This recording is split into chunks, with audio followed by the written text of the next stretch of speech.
மத்தேயு 25:5. மத்தேயு 25:5. மணவாளன் வர தாமதித்த போது அவர்கள் எல்லாரும் நித்திரை மயக்கமடைந்து தூங்கிவிட்டார்கள். மணவாளன் வர தாமதித்த போது அவர்கள் எல்லாரும் நித்திரை மயக்கமடைந்து தூங்கிவிட்டார்கள். யாரெல்லாம்னா 5 புத்தியுள்ள கன்னிகையும் 5 புத்தி இல்லாத கன்னிகையும், மொத்தம் 10 பேரும் இயேசு வரக்கூடிய காலகட்டத்தில் தூங்கிட்டு இருப்பாங்கன்னு சொல்கிறார். அப்போ தூங்கிக்கிட்டு இருக்கவங்கள தட்டி எழுப்பணும். தூங்கிக்கிட்டு இருக்கவங்கள தட்டி எழுப்பணும். அதுக்காக ஒரு சத்தம் கேட்குதாங்க. 6வது வசனம் படிங்க. மத்தேயு நடுராத்திரியிலே இதோ மணவாளன் வருகிறார், அவருக்கு எதிர்கொண்டு போக புறப்படுங்கள் என்கிற சத்தம் உண்டாயிற்று. நடுராத்திரியில் இதோ மணவாளன் வருகிறார், அவருக்கு எதிர்கொண்டு போக புறப்படுங்கள் என்ற சத்தம் உண்டாயிற்று. சத்தம் உண்டான உடனே என்னாச்சு? எல்லாரும் என்ன பண்ணிட்டாங்க? எந்திரிச்சிட்டாங்க. கையில் வச்சுக்கோங்க. எல்லாரும் எந்திரிச்சிட்டாங்க. ஆனால் கடைசியில் எத்தனை பேர் பரலோகத்து ராஜ்யத்துக்குள்ளே பிரவேசித்தாங்க? 5 பேர் தான். அப்போ கடைசி நாட்களில் இயேசு வருகை காலத்தில் எத்தனை பேர் தூங்கிட்டு இருப்பாங்க? என்னங்க கணக்கு? 5 + 5 10ன்னு சொன்னால் 5 + 5 5ங்கிறீங்க. இன்னும் நல்லா சொல்லுங்க. 5வது வசனம் என்ன சொல்லுது? மணவாளன் வர தாமதித்த போது, அண்டர்லைன் பண்ணுங்க, அவர்கள் எல்லாரும் நித்திரை மயக்கமடைந்து தூங்கிவிட்டார்கள். 6வது வசனம் வந்த உடனே 7வது வசனம் அவர்கள் எல்லாரும் எழுந்து விட்டார்கள். எல்லாரும் எழுந்து விட்டாங்க. அப்போ கடைசி நாட்களில் எல்லாரும் தூங்கிக்கிட்டு இருப்பாங்க அப்படின்னு இயேசு சொல்கிறார். ரைட் தானே? ஆவிக்குரிய சபை, ஆவி இல்லாத சபை, ரோமன் கத்தோலிக்க சபை, ரோமன் இல்லாத சபை, எல்லாரும் எப்படி இருப்பாங்களாம்? நாங்கள் உச்சாணி கொப்பு உலகத்திலே பெரிய பரிசுத்தமான சபைன்னு சொல்லிக்கிட்டு டூப் போட்டுக்கிட்டு இருக்க சபைகளும் வசனத்தின்படி, நம்ம சொல்லலை, வசனத்தின்படி தூங்கிக்கிட்டு இருக்கிறதுக்கு அர்த்தம் என்ன? சபை தூங்குதுன்னா அர்த்தம் சொல்லுங்க. செயல்பாடு கரெக்டான வார்த்தை. செயல்பாடுன்னா என்ன? சபைக்கு கொடுத்துருக்க செயல்பாடு என்ன? இயேசு கொடுத்துருக்க செயல்பாடு. இப்போ நம்ம முதல்ல ஆவியானவர் என்ன பண்ண வைக்கிறாரு? என்ன ஸ்டார்ட் பண்ண வைக்கிறாரு? சபை தூங்கியது எப்படி? இதான் ஃபஸ்ட்டு கிளாஸ். இப்போ நமக்கு பார்க்குறோம். சபை இயேசுவுடைய சபை தூங்கி போனது எப்படி? இயேசுவின் சபை தூங்கிவிட்டது. இதுதான் ஃபஸ்ட்டு சாப்டர். தூங்கிவிட்டது எப்படி? இதுதான் பார்க்க போகிறோம். ரைட்? இப்போ முதல்ல பார்த்தாச்சு, தூங்கிட்டு தான் இருக்குங்கிறத நம்ம எப்படி பார்த்தோம்? மத்தேயு 25:5. இதை யார் எழுப்புறா? 6வது வசனத்தில் யார் எழுப்புறா? அவர் தான். ஒரு சத்தம் பரலோகத்திலிருந்து ஒரு சத்தம் வருது. இதோ மணவாளன் வருகிறார், அவருக்கு எதிர்கொண்டு போக புறப்படுங்கள் என்ற சத்தம் உண்டாயிட்டு. அப்போ எழுப்ப வைக்கிறது மனுஷனை வச்சு பண்ணலை, மனுஷனை வச்சு தான் பண்ணுறாரு. ஆனால் நடவடிக்கை யார் எடுக்கிறாரு? மேலேருந்து. அப்படின்னா சபைகள்னு சொல்லப்படுவைகளிலிருந்து இந்த சத்தம் எழும்பாது. சபைகள்னு சொல்லப்படுவைகளிலிருந்து இந்த சத்தம் எழும்பாது. வேற பக்கத்துலேருந்து வருது. அந்த சத்தம் தான் இது. சபைக்குள்ளேருந்து வராது. காரணம், சபை எப்படி இருக்குது? மத்தேயு 25:5 படி நல்லா மணவாளன் வர தாமதித்த போது அவர்கள் எல்லாரும் நித்திரைமடைந்து தூங்கிவிட்டார்கள். நித்திரை மயக்கம் ஏன் வந்தது? நித்திரை மயக்கம் இதை பார்க்க போகிறோம். ஒன்று தூங்கி விட்டுருச்சு. இது ஒன்று. இது இது பி, நித்திரை மயக்கம் அடைந்து தூங்கி விட்டது. இதை அப்போ சபை விழித்திருக்குன்னா என்ன அப்படின்னு நம்ம பார்க்கணும். சபை முழிச்சுக்கிட்டு இருக்குன்னா என்ன? ரைட்டானா? இது இப்போ இந்த நித்திரை மயக்கம் அடைந்து தூங்கி விட்டதுன்னு பார்க்குறோம். அப்போ அப்படின்னா இதுக்கு ஆப்போசிட் என்ன? விழித்திருக்கும் சபை. இப்போ விழித்திருப்பது எப்படி? இப்போ பார்த்தோன்னா இதை கண்டுபிடிச்சோம்னா சபை தூங்கிட்டு இருக்கா முழிச்சிருக்கான்னு கண்டுபிடிச்சிடலாம். ரைட் தானே? ரைட் தானம்மா? ஐயா பார்த்துடலாமா? ரைட் தானே? இது இது இது நம்ம மனுஷன் சொல்லலை, அவர் தான் எழுதி வச்சிருக்கிறார். 10 கன்னியர் ஓமையை வச்சு கடைசி காலத்தில் மணவாளன் வர தாமதித்த போது அவர்கள் எல்லாரும் நித்திரை மயக்கமடைந்து தூங்கி விட்டார்கள். அடுத்தது முயற்சி எடுக்கிறது யாரு? லோக்கலில் முயற்சி இல்லை. இதோ மணவாளன் வருகிறார், அவருக்கு எதிர்கொண்டு போக புறப்படுங்கள் என்ற சத்தம் உண்டாயிற்று. சத்தம் உண்டாயிற்று. அது என்ன சத்தம்? வனாந்தரத்தில் கூப்பிடுற சத்தம்.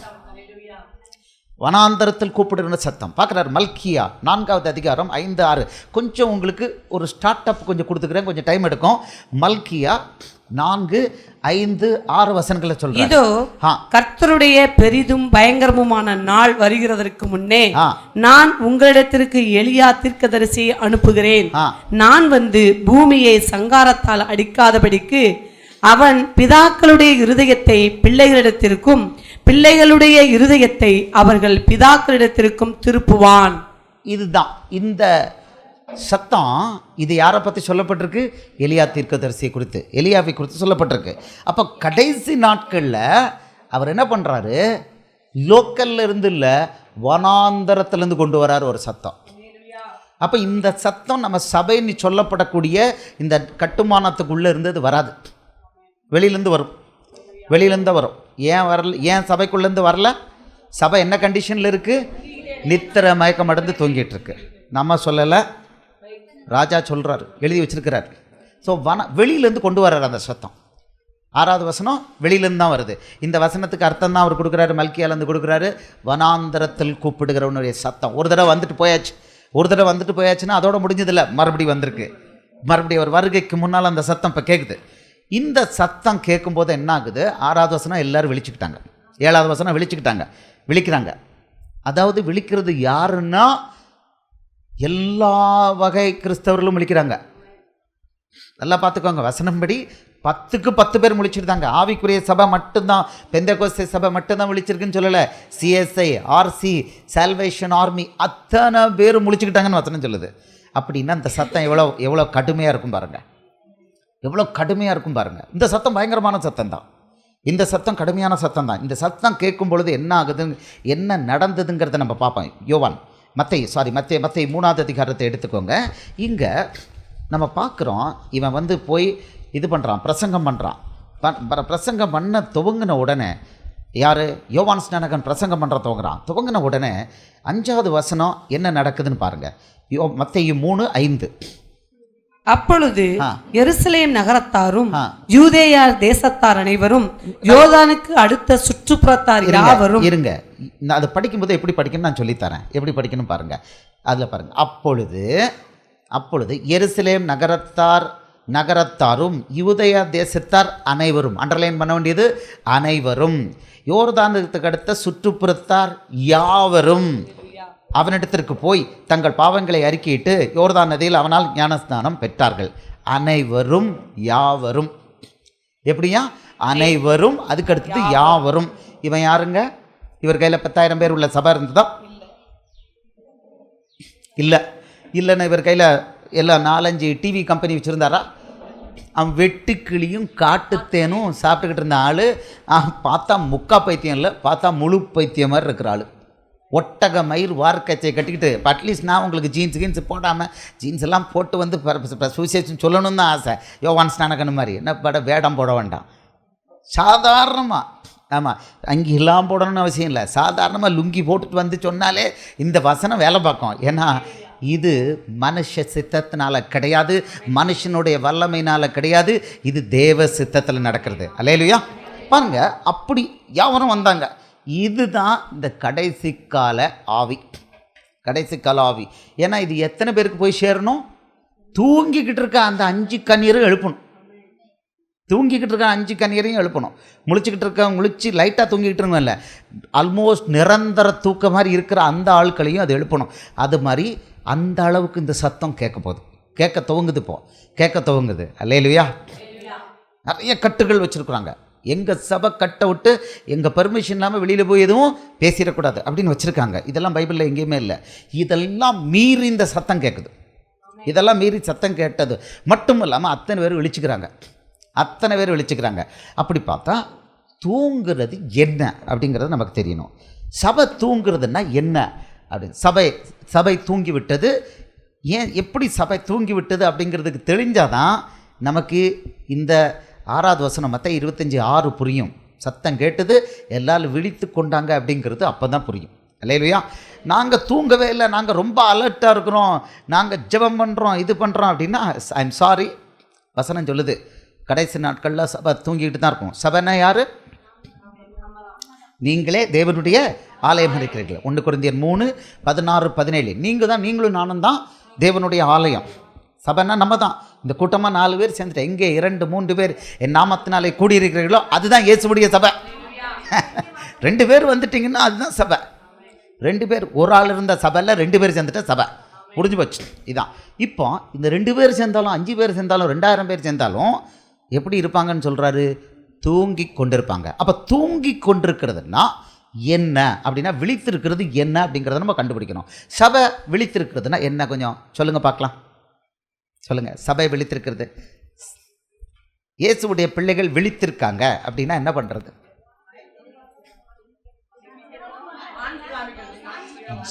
ஜெபிக்கணும், சாட்சியாக வாழ்ந்து காமிக்கணும். இப்போ நீங்கள் கவனிச்சிங்கன்னா எல்லாத்தையும் வசனம் தான் போடுறோம். வசனம் தான். நீங்கள் என்ன எப்போதும் என்ன ஞாபகம் வைக்கணும், பதில் எப்படி வரணும், வசனம் எங்கே இருக்குன்னு கண்டுபிடிக்கணும். நம்ம கையில் பட்டயத்தை கொடுத்துருக்காரு, இதுக்கு மட்டும்தான் மரியாதை, வசனத்துக்கு மட்டும்தான் மரியாதை. ஐ எம் சாரி, வசனத்துக்கு இல்லாமல் அவங்க அனுபவத்துக்கெல்லாம் மரியாதை கிடையாது. வசனத்தோடு நீங்கள் அனுபவத்தை கொடுத்தீங்கன்னா அதுக்கு மரியாதை. வெறும் அனுபவத்தை கொடுத்தா அது தவறான வழிக்கு நம்மளை கொண்டு போயிடும். ஆமாம், இயேசுவை விட்டு தூரம் கொண்டு போயிடும். ஸோ இந்த வசனம், இப்போ வசனம் என்ன சொல்லுது சொல்லுங்கள் பார்க்கலாம். சபை, சரி, இப்போ நான் இன்னும் கொஞ்சம் தெளிவாக கேட்குறேன். சபைக்கு கொடுக்கப்பட்டுள்ள கட்டளை என்ன? அவர் என்ன வேலை கொடுத்துருக்காரு சபைக்கு? வெரி குட், படிங்க. அருமையாக தங்கச்சி சொல்லியிருக்காங்க. மார்க்கு 16:15. சபை விழித்து கொண்டிருக்கிற சபைக்கு, அதாவது சபைக்கு இயேசு கொடுத்திருக்கிற கட்டளை. மார்க்கு 16:15.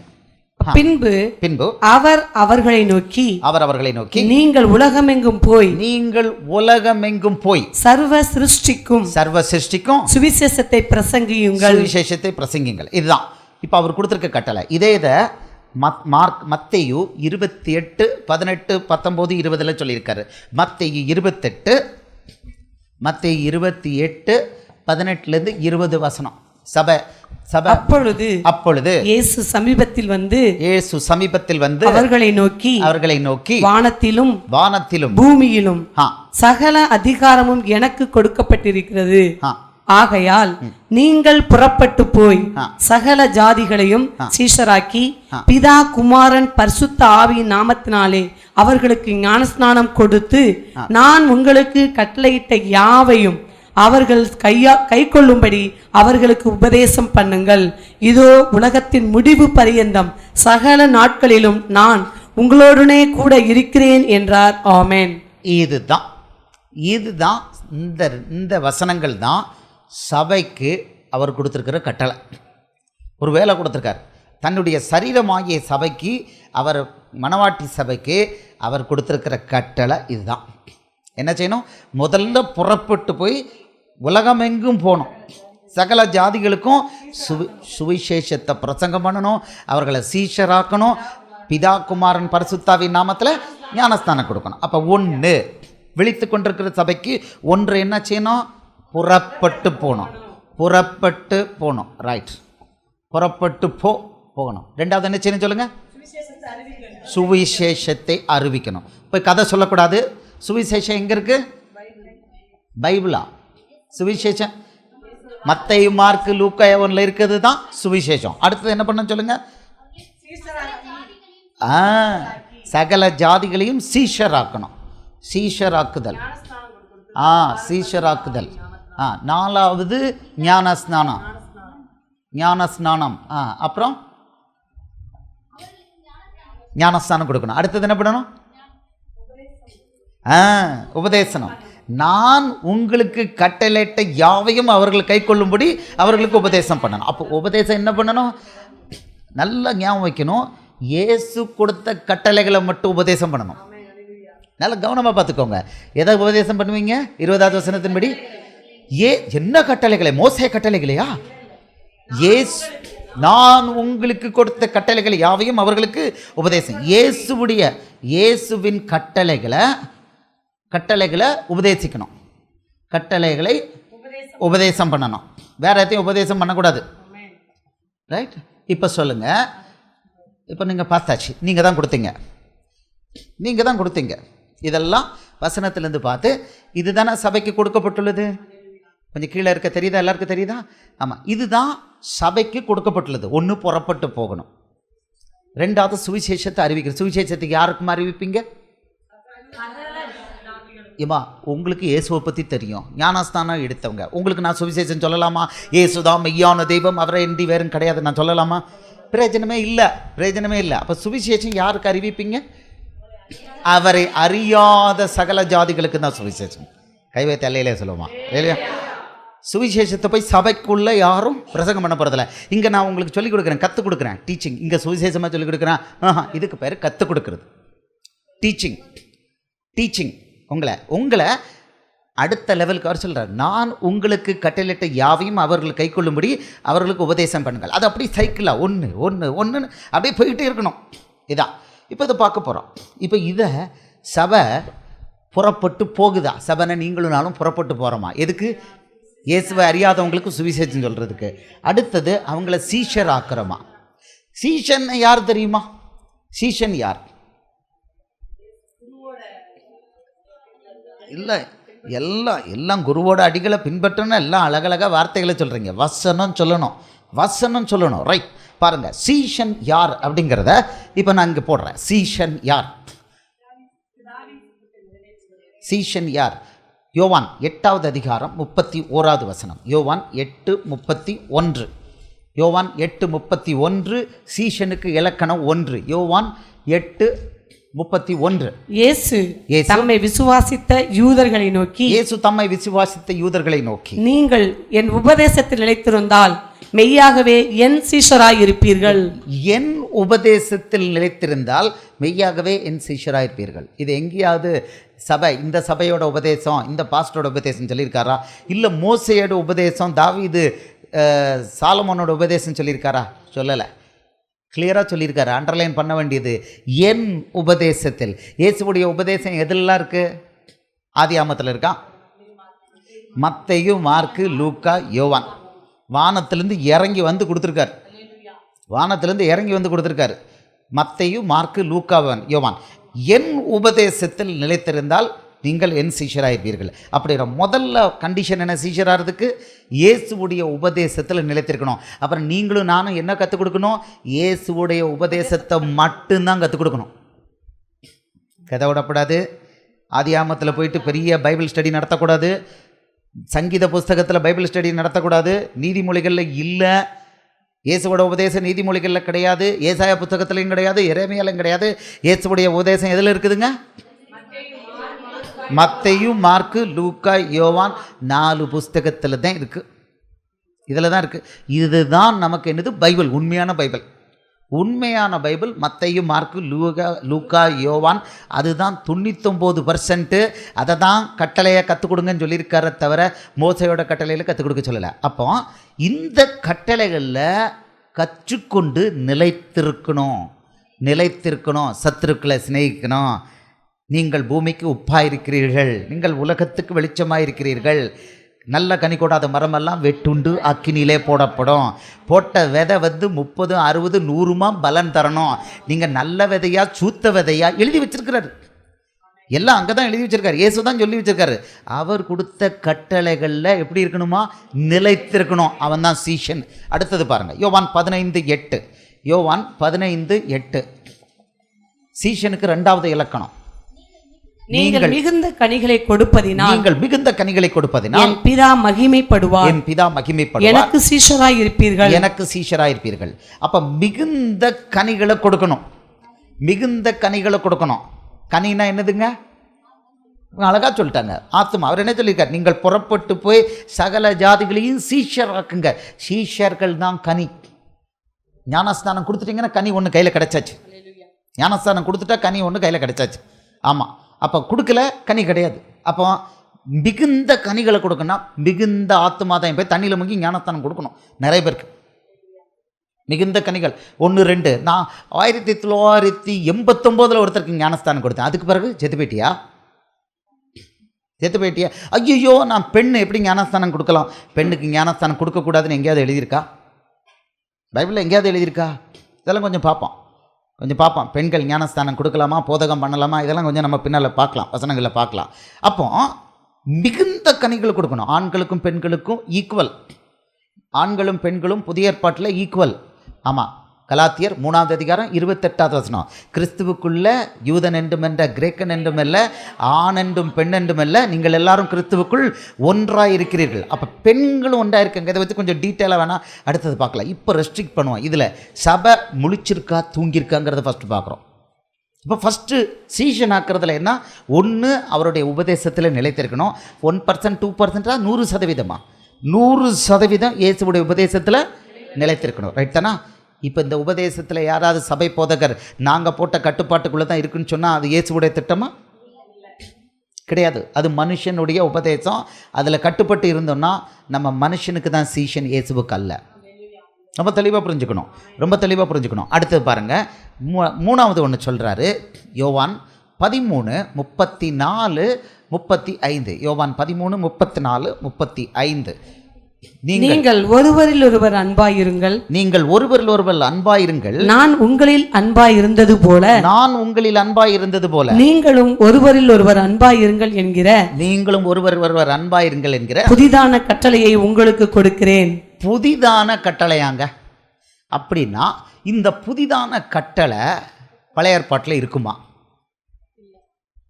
நீங்கள் நல்ல இயேசுவோட வசனத்தை நல்லா ஸ்ட்ராங்காக படிக்கணும். இந்த புதிதான கட்டளை, நீங்கள் ஒருவர் அன்பாயிருங்கள் என்ற புதிதான கட்டளை நான் உங்களுக்கு கொடுக்குறேன். இந்த கட்டளையை சங்கீத புஸ்தகத்தில் நீங்கள் போய் பார்க்க முடியுமா? நீதிமொழிகளில் பார்க்க முடியுமா?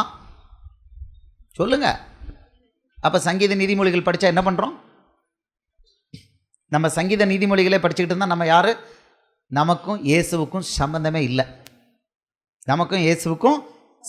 இல்லை. எத்தனை பேர் சங்கீத நீதிமொழிகள் மட்டும் டெய்லி படிக்கிறீங்க? கை வருத்துங்க பார்க்கலாம்.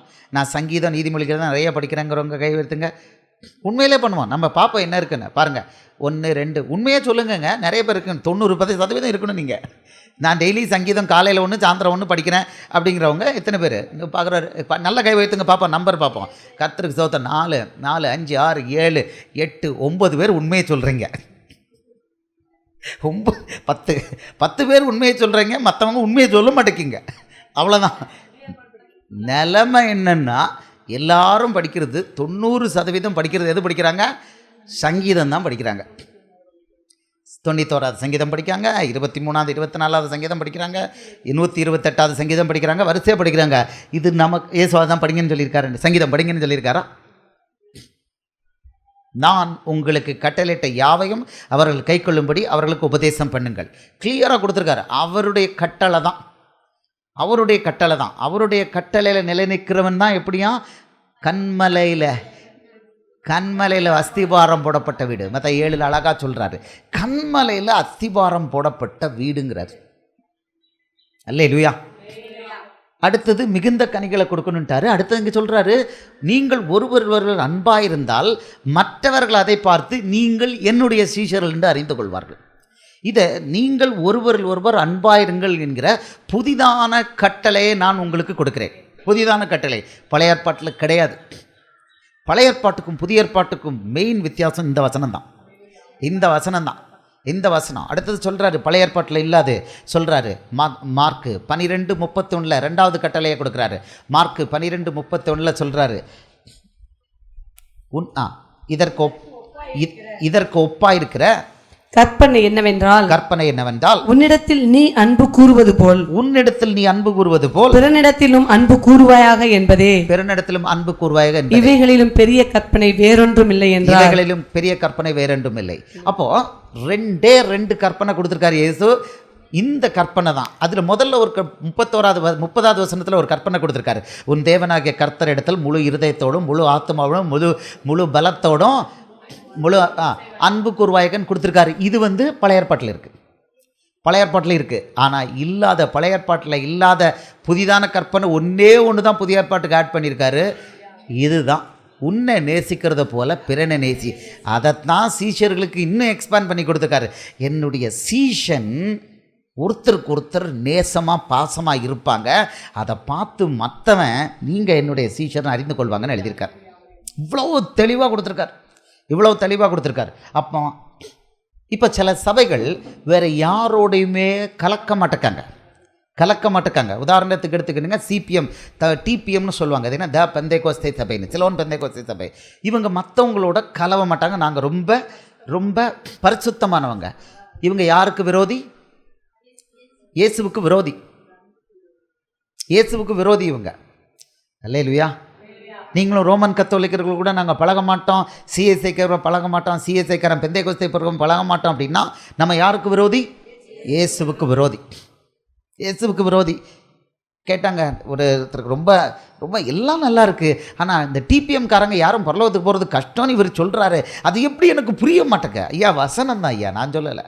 ஒருத்தருக்கு ஒருத்தன் அன்பு கூறல, நீங்கள்லாம் எங்களோட மோசமான சபை, நீங்கள் உருப்படி இல்லை அப்படின்னு அவன் என்னைக்கு சொல்லிட்டானோ அவனுக்குள்ள இயேசுவுடைய ஆவி இல்லை, முடிஞ்சு போச்சு. அவன் ஃபுல்லாக ஜம்ப் பண்ணலாம். பிசாசு அழகாக அசுத்தாவி அழகாக கொடுக்குது, அழகாக அந்நிய பாஷை பேசுது. பேய் அழகாக அந்நிய பாஷை பேசுது. அழகாக அந்நிய பாஷை பேசுது. அல்லேலூயா. ஆமாம், உண்மையான அந்நிய பாஷைன்னா என்ன பண்ணணும்? பேய் நம்மளை கண்டு ஓடணும். அவர் அழகாக சொல்கிறார், நான் தேவனுடைய ஆவியினாலே பிசாசுகளை துரத்துகிறபடினால் தேவனுடைய ராஜ்யம் உங்களிடத்தில் வந்திருக்கிறதே. அப்போ தேவனுடைய ஆவி, இயேசுடைய ஆவி நமக்குள்ளே இருந்தால் என்ன பண்ணணும்னா, பிசாசு ஓடணும்.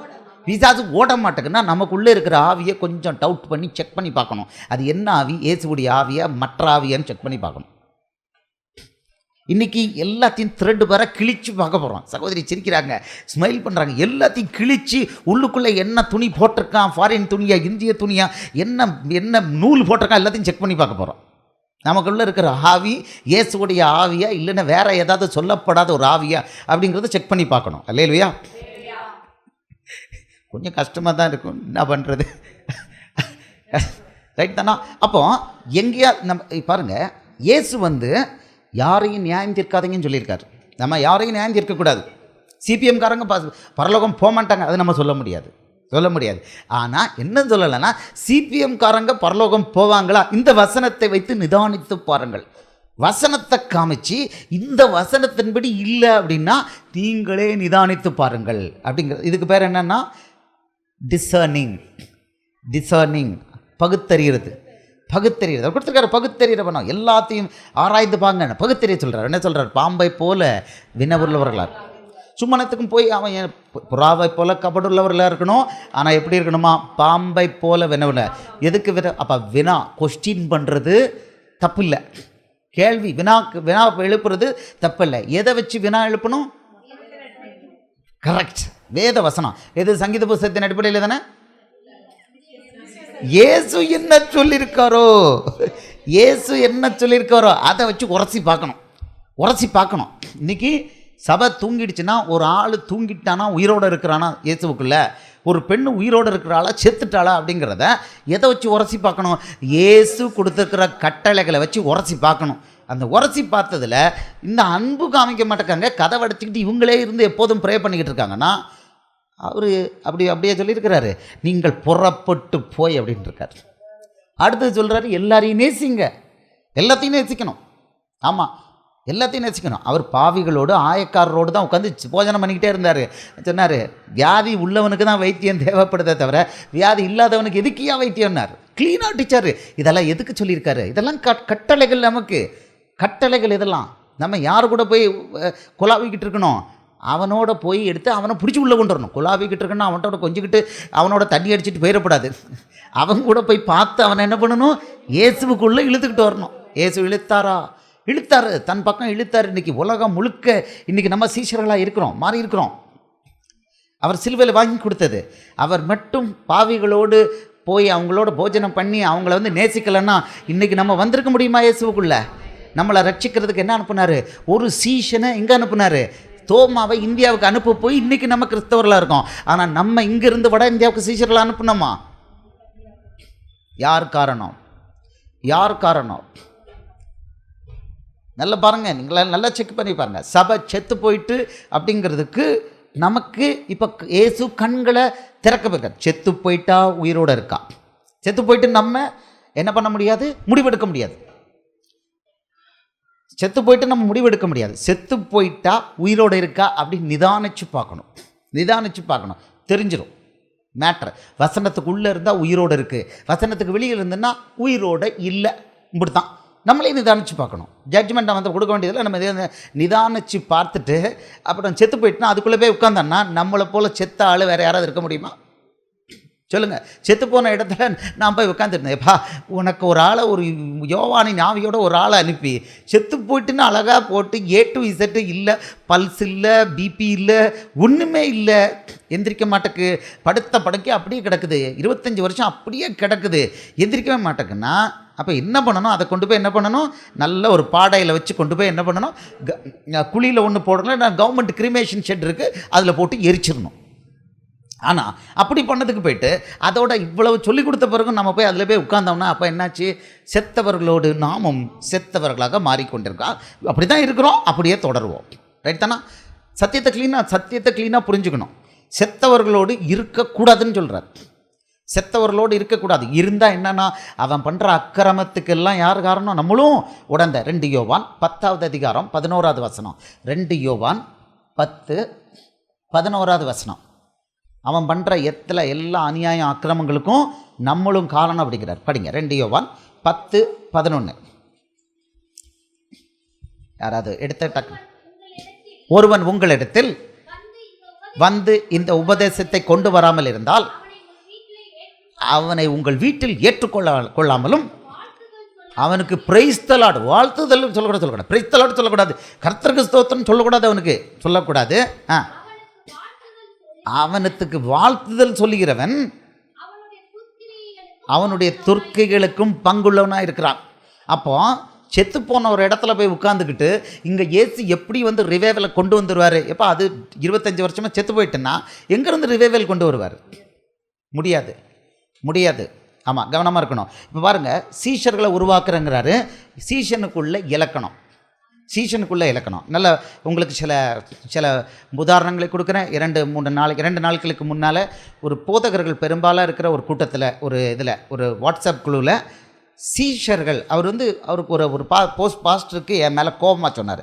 என்ன சொன்னார்னா, ஒரு டிவியில் இன்டர்வியூ கேட்கும்போது, உமாசங்கர் அவர்களே நீங்கள் என்ன சொன்னீங்க, நீங்கள் கிறிஸ்தவரான்னு அவர் கேள்வி கேட்கும்போது நீங்கள் என்ன சொன்னீங்க? மழுப்பலா கிறிஸ்தவர்னு சொல்கிறத பற்றி நீங்கள் என்ன சொன்னீங்க? நான் இயேசுவுடைய சீஷன் சொல்லி நீங்கள் ஏமாத்துனீங்கன்னார். நான் கிறிஸ்தவன்னு சொல்லலையா, நான் இயேசுவுடைய சீஷன் சொல்லி மழுப்பலாக பதில் கொடுத்தனா அது பெரிய குற்றச்சாட்டாக யார் கொண்டு வருது? சாதாரணமான மனுஷன்ல பாஸ்டர், மற்ற பாஸ்டர்கள்லாம் கைத்தட்டினாங்க. நான் கேட்டேன், ஐயா போதகர் அவர்களே, சீஷன்னா உங்களுக்கு அர்த்தம் தெரியுமா அப்படின்னு கேட்டேன்.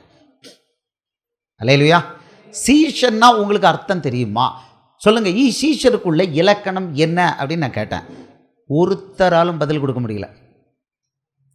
இயேசு என்ன சொல்லியிருக்கிறார்? நீங்கள் புறப்பட்டு போய் சகல ஜாதிகளையும் சீஷராக்குங்கள். இதுதான் சபைக்கு கொடுத்துருக்கிற கட்டளை. ஆனால் போதகர்கள் ஒருத்தர் 2 பேரில் 230 பேர் அதில் இருக்காங்க, நிறைய பேர் போதகர்கள். ஒருத்தரால் கூட சீஷனுக்குள்ள ஒரு இலக்கணம் கூட சொல்ல முடியல. இன்னைக்கு சபை நித்திரையில் இருக்குது அப்படின்னா, போதகர்கள் நித்திரையில் இருந்தால்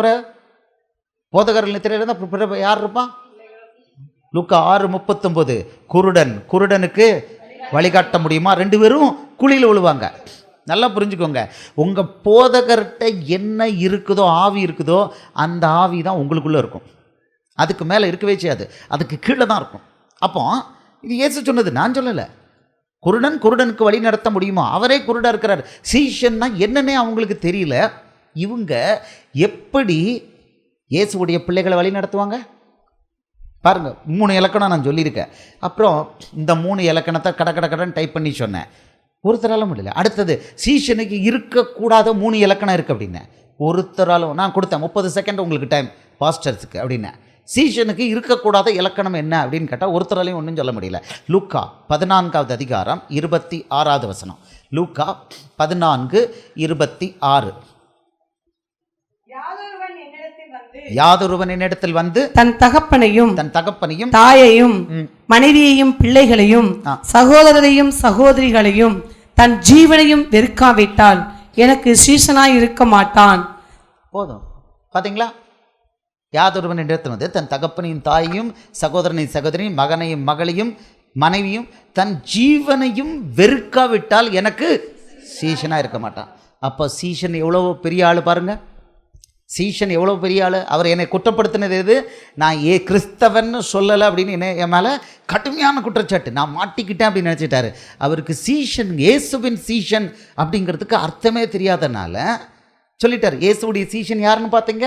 அவருடைய கற்பனைகள் எல்லாம் கை கொள்றவன். ரெண்டாவது மிகுந்த கனிகளை கொடுக்குறவன். அடுத்தது எல்லார் மேலேயும் அன்பு காமிக்கிறவன். அடுத்தது பார்த்துட்டீங்க தன் ஜீவனையும் வெறுக்கிறவன், மனைவி பொருள் ஜீவன். அடுத்தது 27வது வசனம் பாருங்க. 27 தன் சிலுவை எடுத்துக்கொண்டு எனக்கு பின் செல்லாதவன் எனக்கு சீஷனா இருக்க மாட்டான். அப்ப சீஷன் யாரு? சும்மா அப்படி ஜாலியா அப்படி அலையில ஆள் இல்லை. அவன் இயேசு கொடுத்துருக்கிற சிலுவையை சுமந்து போறவன். கிறிஸ்தவனுக்கு ஏதாவது இருக்குதா? பைபிளில் இலக்கணம் இருக்கா? கிறிஸ்தவனுக்குன்னு சொல்லி பைபிளில் ஏதாவது இலக்கணம் இருக்கா? இல்லை. அவங்க நம்மளை திட்டணும்னு சொல்லிட்டு இதில் அப்போஸ்தலர் 19வது அதிகாரம் 10வது வசனம் நினைக்கிறேன். நம்மளை திட்டணும் அப்படின்னு சொல்லிட்டு 10வது அதிகாரம் 11வது வசனம் மன்னித்துக்கொள்ளுங்க. நம்மளை திட்டணும்னு சொல்லிட்டு அவன் 10:20 அப்போஸ்தலர் 11:26 அப்போஸ்தலர் 11:26 அவர்கள் 1 வருஷ காலமாய் சபையோட கூடியிருந்து அநேக ஜனங்களுக்கு உபதேசம் பண்ணினார்கள். முதல் அந்தியோகியாவில் சீஷர்களுக்கு கிறிஸ்தவர்கள் என்ற பெயர் வழங்கிற்று. அப்போஸ்தலர் 11:26 நமக்கு கெட்ட பெயர் கொடுத்தாங்க. நமக்கு கெட்ட பெயர் கொடுத்ததுக்கு பேர் கிறிஸ்தவர்கள். ஆனால் இயேசு கொடுத்த பேர் என்ன? சீஷர்கள். யாருக்கு சீஷர்கள்? இயேசுவுக்கு சீஷர்கள். இதுதான் ஹையஸ்ட் உயர உள்ள பெரிய ஸ்டேட்டஸ் என்ன? இயேசுவுக்கு சீஷர்கள். ஆனால் இப்போ எல்லாருக்கும் ரொம்ப ஒரு பெரிய இது கிறிஸ்தவர்கள். அது என்னது? கெட்ட வார்த்தை சொல்லி கொடுத்துருக்காங்க நமக்கு. அல்லோலியா கூட்டம் அப்படின்னு சொல்லுவாங்க இல்லையா? அதுக்கும் கிறிஸ்தவர்கள் ரெண்டும் ஒன்று தான். அல்லேலியா கூட்டம்னு அவன் சொல்ல மாட்டான். அவன் மற்றவன் என்ன சொல்கிறான்? இயேசுவோட பிள்ளைகளை பார்த்து அவன் என்ன சொல்கிறான்? அல்லோலியா கூட்டம் அப்படிங்கிறான். என்ன அல்லேலியான்னு சொன்னால், அல்லேலியான்னா இயேசுன்னு பேர். அப்படின்னா இயேசுவுக்கு மகிமை வந்துடும் சொல்லி பிசாசு அவங்க வாயில் என்ன வைக்கிறான்? அல்லோலியான்னு வைக்கிறான். அப்படியாவது இயேசுவுக்கு மகிமையை குறைக்கலன்னு நமக்கு அவன் கொடுக்குற பேர் அல்லோலியா கூட்டம். அதான் கிறிஸ்தவர்கள். ஆனால் இயேசுடைய சீஷன் எப்படி யாரும் சொல்ல மாட்டாங்க. இயேசுடைய சீஷன் அன்பே இலக்கணமாக இருப்பான். அடுத்த ஆளுக்கு ஒரு பிரச்சனைனா போய் தீர்த்து வைப்பான். தன்னுடைய தனக்கிட்ட இருக்கிற அந்த இயேசு கொடுத்துருக்கிற அபிஷேகத்தை பயன்படுத்தி பிரச்சனைகளை தீர்த்து வச்சுருவான். டக்குன்னு ஒரே நாளில். குடும்ப பிரச்சனையாக ஒரு நாளில் தீர்த்து வைப்பான். வியாதியாக ஒரே நிமிஷத்தில் போக்கி விடுவான். சீஷன் அன்பாக இருப்பான், ஜாதி பார்க்க மாட்டான். கலாத்தியர் 5:24 படிங்க. இப்போ சீஷர்களுக்கு அடுத்தது ஒரு டெஃபினேஷன் கொடுக்குறாரு. கலாத்தியர் 5:24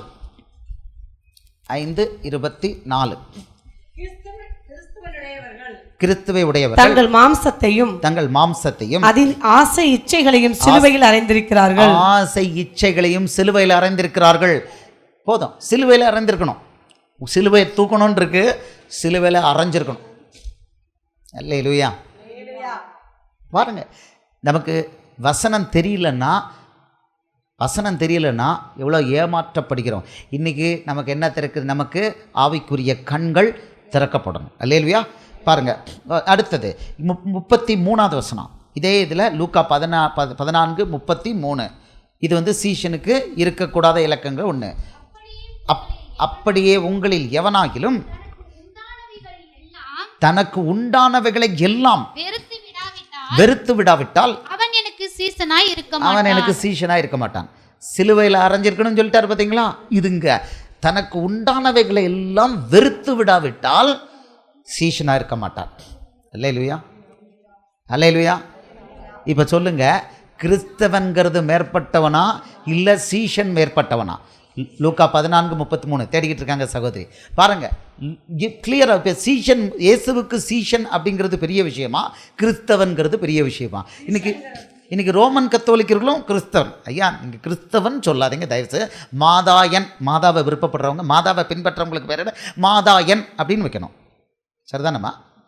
கிறிஸ்துவை உடையவன் கிறிஸ்தவன், மாதாவை உடையன் மாதாயன், அப்படி தானே சொல்லணும். இல்லை அன்னை வேளாங்கியன், இல்லைன்னா போப்பையன், இப்படி தான் வைக்கணுமே தவிர வைக்க கிறிஸ்தவனுக்கு. ஆனால் அவங்க இல்லை, நாங்கள் கிறிஸ்டியன் அப்படிம்பாங்க.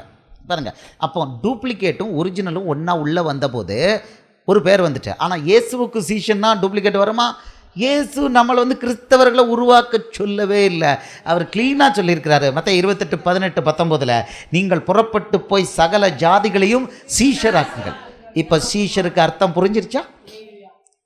சீஷன் இந்த 6 இலக்கணங்களை வச்சு ஒருத்தன் வந்துட்டான்னா இவன் எப்படி இருப்பான்னா, இவன் இயேசு மாதிரியே பிஹேவ் பண்ணுவான். இயேசு மாதிரி ஒரு ஆளுக்கு பிரச்சனை அப்படின்னா உடனே எப்படி அந்த பிரச்சனையை தீர்த்து வைக்கணும்,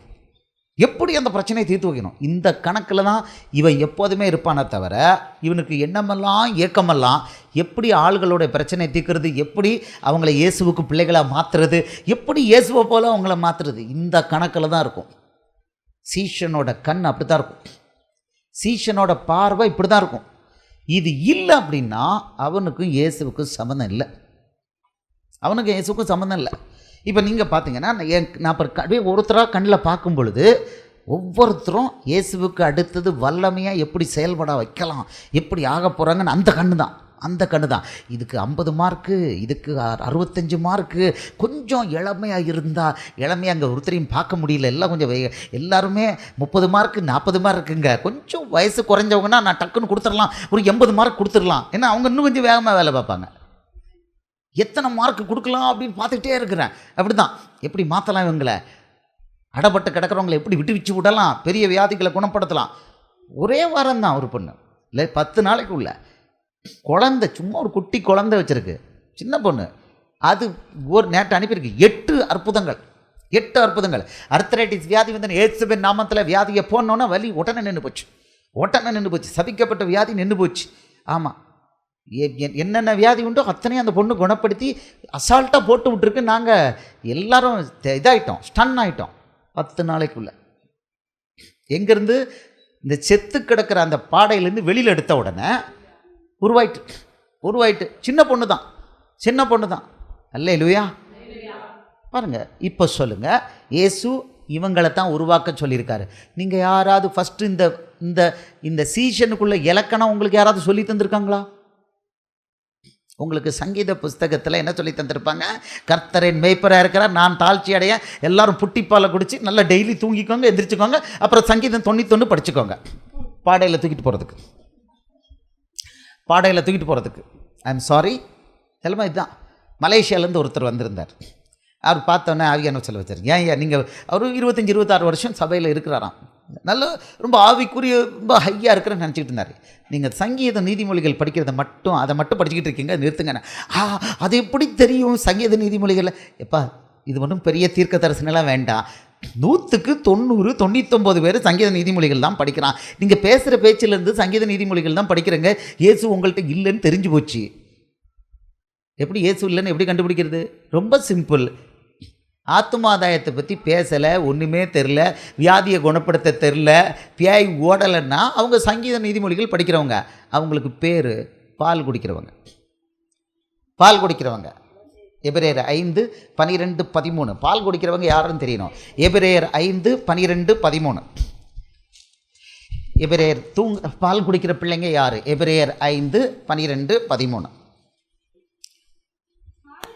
காலத்தை பார்த்தால் போதகராய் இருக்க வேண்டிய உங்களுக்கு தேவனுடைய வாக்கியங்களின் மூல உபதேசங்களை மறுபடியும் உபதேசிக்க வேண்டியதாக இருக்கிறது. நீங்கள் பலமான ஆகாரம் எதில் இருக்குது? மத்தேயு, மார்க்கு, லூக்கா, யோவான்ல இருக்கு.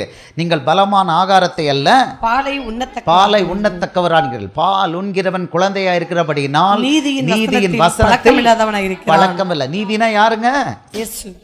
நானே வழியும் சத்தியமும் ஜீவனுமா இருக்கிறேன்னு சொல்ல. நீதினா ரைட்வஸ்னஸ்னா நீதினா இயேசு தான். இப்போ இயேசு தான் நீதி. அந்த அவர் கொடுத்துருக்கிற வசனம் தான் நீதியின் வசனம். அதில் பழக்கம் இல்லாத ஆளுங்களாம் எப்படியா யாரும் பால் குடிக்கிற குழந்தைங்க. அவர்கிட்ட சொல்லிட்டேன், அப்போ இப்படி அவ்வளோதான். எந்த வசனங்கள் வச்சுன்னு ஐயோ யாருமே சொல்லி கொடுக்கலையே இதை அப்படின்னாரு. ஆனால் இன்னொருத்தருக்கு இந்த வசனத்தை ஒரு பாஸ்டருக்கு சொல்லி கொடுத்த உடனே நீங்கள் வசனத்தை பார்க்குற விதமே தப்பாலாம் இருக்குன்ட்டார். நீங்கள் பாருங்கள், 2 விதமாக ஒரு விசுவாசி ஒரு வசனத்தை பார்க்குறதோ, ஒரு பாஸ்டர், இப்போ இருக்க காலத்து பாஸ்டர், நான் பாஸ்டர்னா நம்ம பிரதர் மேத்யூ அல்ல, அவர் பாஸ்டர் இல்லை, அவர் சீஷன். ஒரு சீஷன் ஒரு இயேசுவுடைய பிள்ளை ஒரு வசனத்தை பார்க்குறதும், ஒரு சபையை நடத்துகிற பாஸ்டர் வசனத்தை பார்க்குறதுக்கு ரெண்டுக்கும் தலைகீழாக இருக்கும். நீங்கள் பார்க்கலாம். நீங்கள் வந்து அந்த இதை வச்சு கண்டுபிடிக்கணும். தலைகீழாக இருக்கும். இங்கே இப்படின்னா அவங்க அது எப்படி அப்படிம்பாங்க. கட்டடத்துக்குள்ளே இயேசு இல்லை அப்படின்னு நீங்கள் வசனத்தை எடுத்து கொடுத்தீங்கன்னா கட்டடத்துக்குள்ளே தான் இயேசு இருக்கிறாருன்னு அவங்க சொல்லுவாங்க. இப்படி தான் நடந்துகிட்டு இருக்கு. 2 நாளைக்கு முன்னால் நடந்த ஆர்கியூமெண்ட்டில் இதில் வந்து டிஸ்கஷனில் பாஸ்டர்கள் எல்லாரும் சொல்கிறாங்க கட்டடத்துக்குள்ளே தான் இயேசு இருக்கிறார் அப்படிங்கிறாங்க. எப்படி? அப்போஸ்தலர் 17:24 பார்த்தீங்கன்னா, அப்போஸ்தலர் 17:24 அதில் என்ன கட்டடத்துக்குள்ளே இருக்குன்னு இயேசு சொல்கிறாரா? அப்போஸ்தலர் 17:24 அப்போஸ்தலர் 17:24 உலகத்தையும் அதிலுள்ள யாவற்றையும் உண்டாக்கின தேவனானவர் வானத்திற்கும் பூமிக்கும் ஆண்டவராய் இருக்கிறபடியால் கைகளினால் கட்டப்பட்ட கோவில்களில் அவர் வாசம் பண்ணுகிறதில்லை. அவர் கைகளினால் கட்டப்பட்ட கோவில்களில் வாசம் பண்ணுகிறதில்லை. ரொம்ப தெளிவா பைபிள்ல இருக்கா?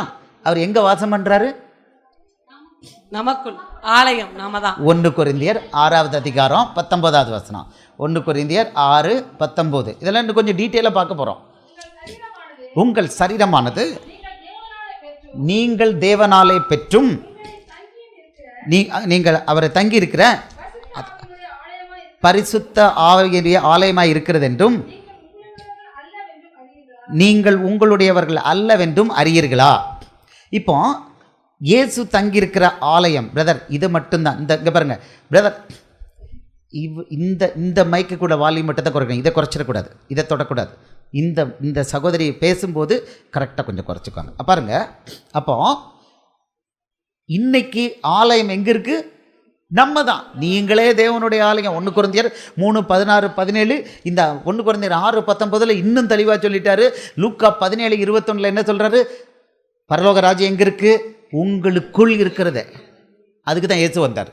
கட்டடத்திலிருந்து மாற்றி நமக்குள்ளே வர்றதுக்கு தான் இயேசுக்களே இறங்கி வந்தார். மொத்தம் புதிய ஏற்பாட்டோட பெரிய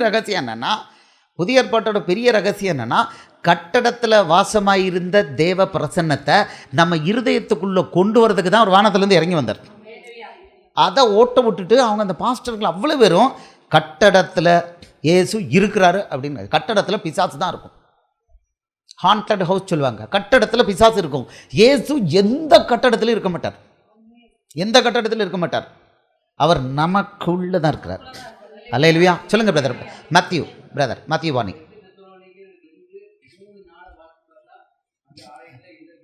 அப்போ ஆலயத்தில் இருக்க பேய் வந்து என்ன பேய் இருக்குது அப்படின்னு நம்ம பிரதர் சகோதரர் போதகர் வேலை பார்க்குறாரு. ஆனால் சீஷர் வேலை பார்க்குறாரு. மாத்யூ வாணி சொல்கிறார். 2 தெசலோனிக்கர் 2வது அதிகாரம் 3:4 எவ்விதத்தினாலும் ஒருவனும் உங்களை மோசம் போக்காதபடிக்கு எச்சரிக்கையாயிருங்கள். ஏனெனில் விசுவாச துரோகம் முந்தி நேரிட்டு கேட்டின் மகனாகிய பாவ மனுஷன் வெளிப்பட்டால் ஒழிய அந்த நாள் வராது. அவன் எதிர்த்து நிற்கிறவனாயும் அவன் எதிர்த்து நிற்பான். கட்டடத்துல இயேசு இல்லைன்னா கட்டடத்துல தான் இயேசு இருக்காரும்பான். தேவன் என்னப்படுவது எதுவோ ஆராதிக்கப்படுவது எதுவோ அவை எல்லாவற்றிற்கும் மேலாக தன்னை உயர்த்துகிறவனாயும் தேவனுடைய ஆலயத்தில் தேவன் போல உட்கார்ந்து தன்னைத்தான் தேவனுக்கென்று காண்பிக்கிறவனாயும் இருப்பான். அவன் என்ன, நான் சொல்றபடி தான் நீங்க பண்ணணும், என்கிட்ட பெர்மிஷன் இல்லாம எதுவும் நீங்க பண்ணக்கூடாது அப்படிம்பான். இது என்ன ஆவி? இது யாரை பத்தி பேசிட்டு இருக்கோம்?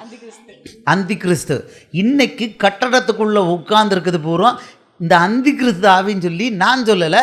இங்கே ஒரு சகோதரர் அவர் ஊழியம் தான் பண்ணுறாரு, சீஷர் வேலை பார்க்குறாரு. அவருக்கு பேர் மாத்யூ வாணி, சகோதரர் மாத்யூ வாணி. அவர் சொல்கிறாரு கரெக்ட். கட்டடத்துக்குள்ளே இயேசு இருக்காருன்னு எவன் சொன்னாலும் அவன் பேய். அவனுக்குள்ளே இருக்கிறது இயேசுடைய ஆவி இருக்க முடியாது. ஏன்னா வசனம் என்ன சொல்லுது? உங்களுக்கு நல்லா மறுபடியும் சொல்லித்தரேன். நம்ம நியாயம் தீர்க்கக்கூடாது, ஆனால் நம்ம என்ன பண்ணுவோம்? வசனத்தின்படி கண்டுபிடிக்கணும், பகுத்தறியணும். கட்டடத்துக்குள்ளே இயேசு இருக்கிறாருன்னு சொன்னான்னா அவனுக்குள்ளே இருக்கிறது இயேசுடைய ஆவி இல்லை, அந்த கிறிஸ்து ஆவி. இதுக்கு நம்ம போய் காலேஜில் போய் படிக்க வேண்டாம். ஏன்னா அப்போஸ்தலர் 17:24 க்ளீனாக சொல்லுது. இன்னொரு வசனமும் இருக்குது. 2 இடத்துல ஏசப்பா சொல்லி கொடுத்துருக்காரு. ரைட் தானா?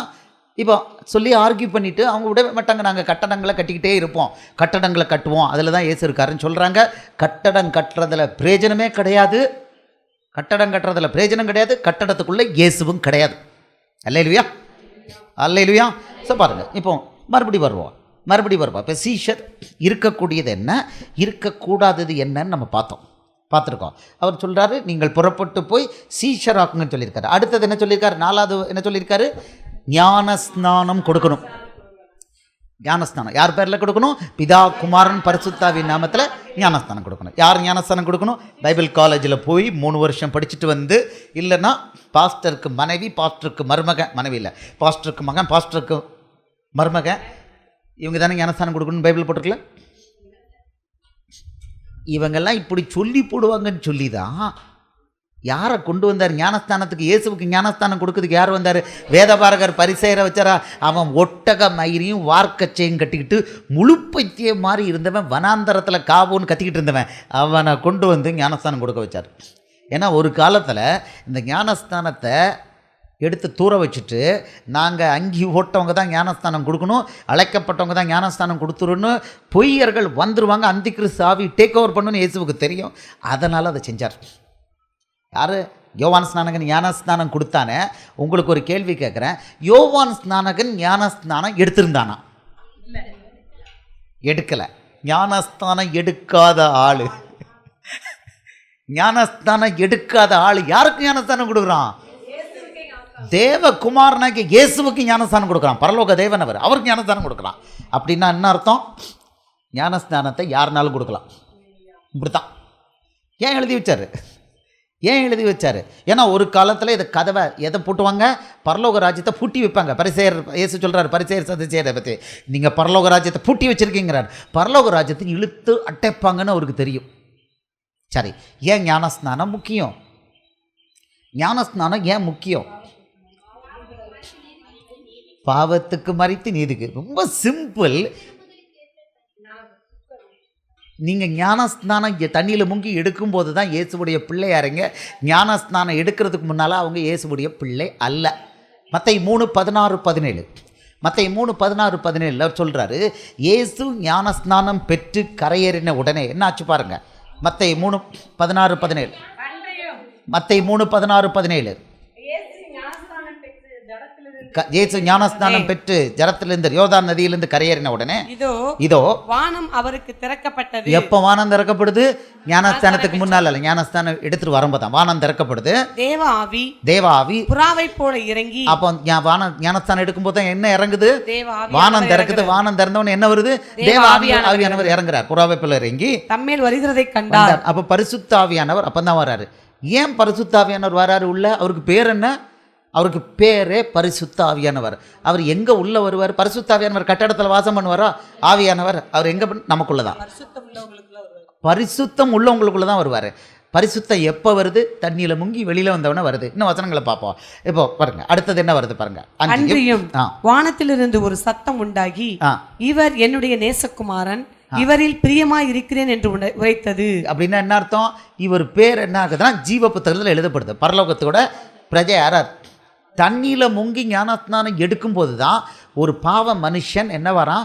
பாவத்தில் மரித்து பரிசுத்தத்துக்கு உயிர் தழுறான். என்ன சொன்னார்? யோவான் 3:5 சொன்னார், ஒருவன் ஜலத்தினாலும் ஆவியினாலும் பிறவாவிட்டால் தேவனுடைய ராஜ்யத்தில் பிரவேசிக்க மாட்டான். இதில் ரோமர் 6வது அதிகாரம் 3-4 வசனத்திலையும், கொலோசியர் 2வது அதிகாரம் 12-13 நம்ம பார்க்குறோம். இது பாவ மனுஷன் மரித்து பரிசுத்தமான மனுஷன் உயிரோட வரான்.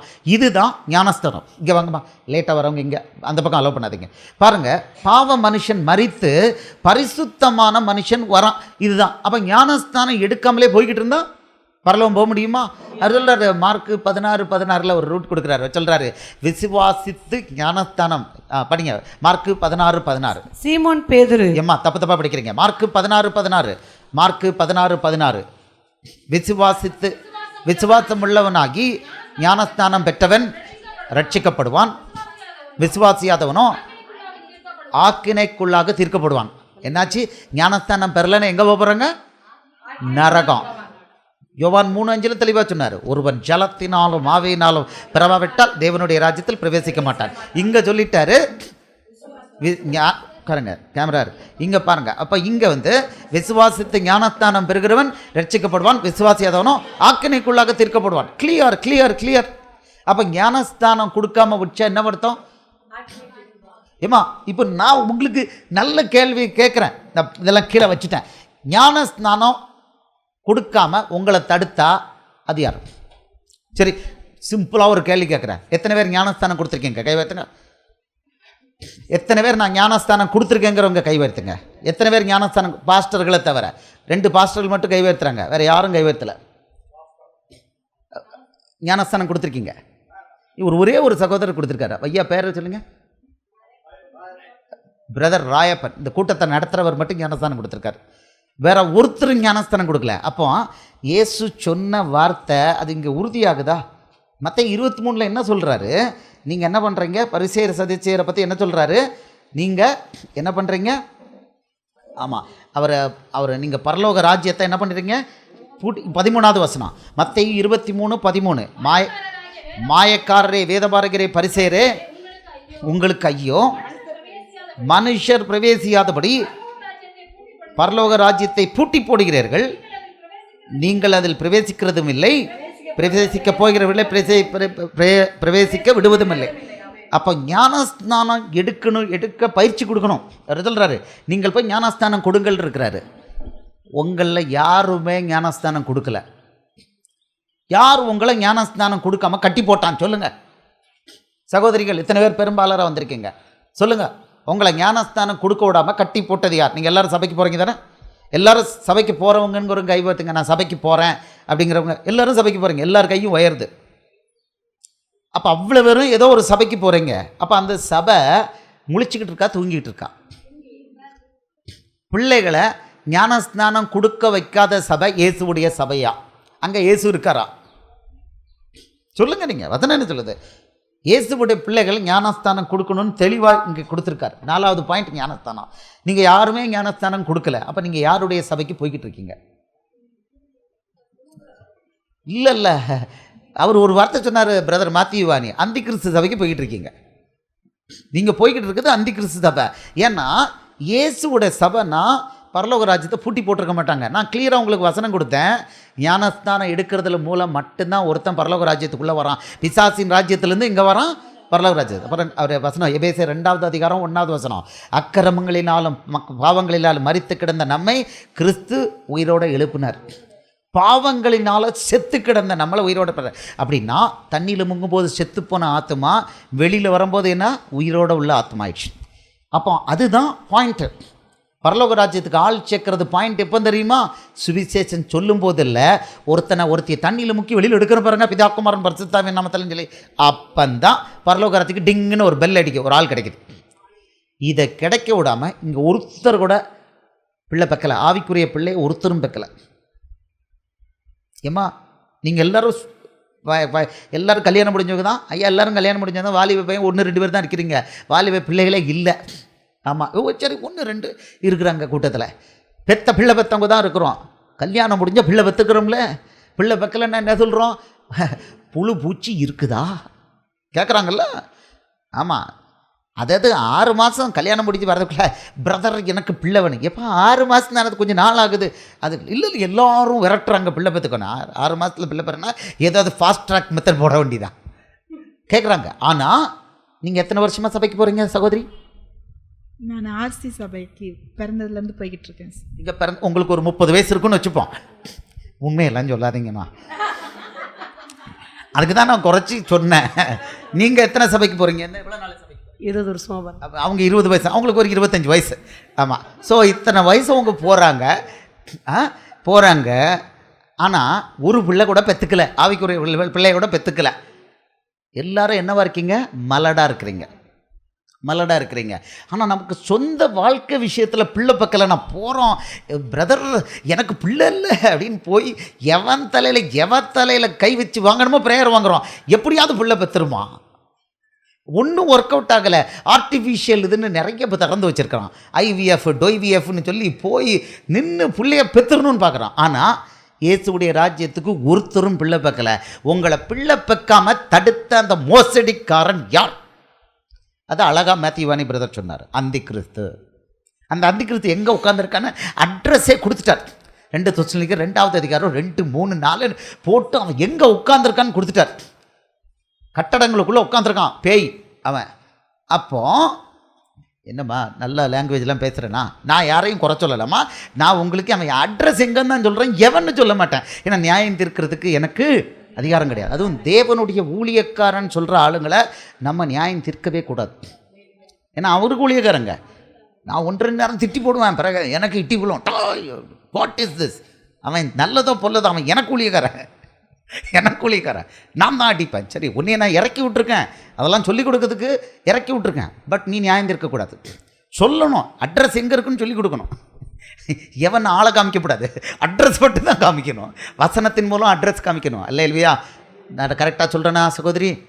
வருத்தமா இல்லையா? அப்போ பாருங்கள், இத்தனை பேரும் நீங்கள் ஆவிக்குரிய பிள்ளையை பெக்கலை. இயேசு சொல்லியிருக்காரு ஞானஸ்தானம் கொடுன்னு இருக்காரு. நீங்கள் ஒருத்தரும் ஞானஸ்தானம் கொடுக்கல. அப்போ சபை முழிச்சிருக்கா, தூங்கிட்டு இருக்கா? நீங்கள் தூங்கிட்டு இருக்கீங்களா, முழிச்சிட்டு இருக்கீங்களா?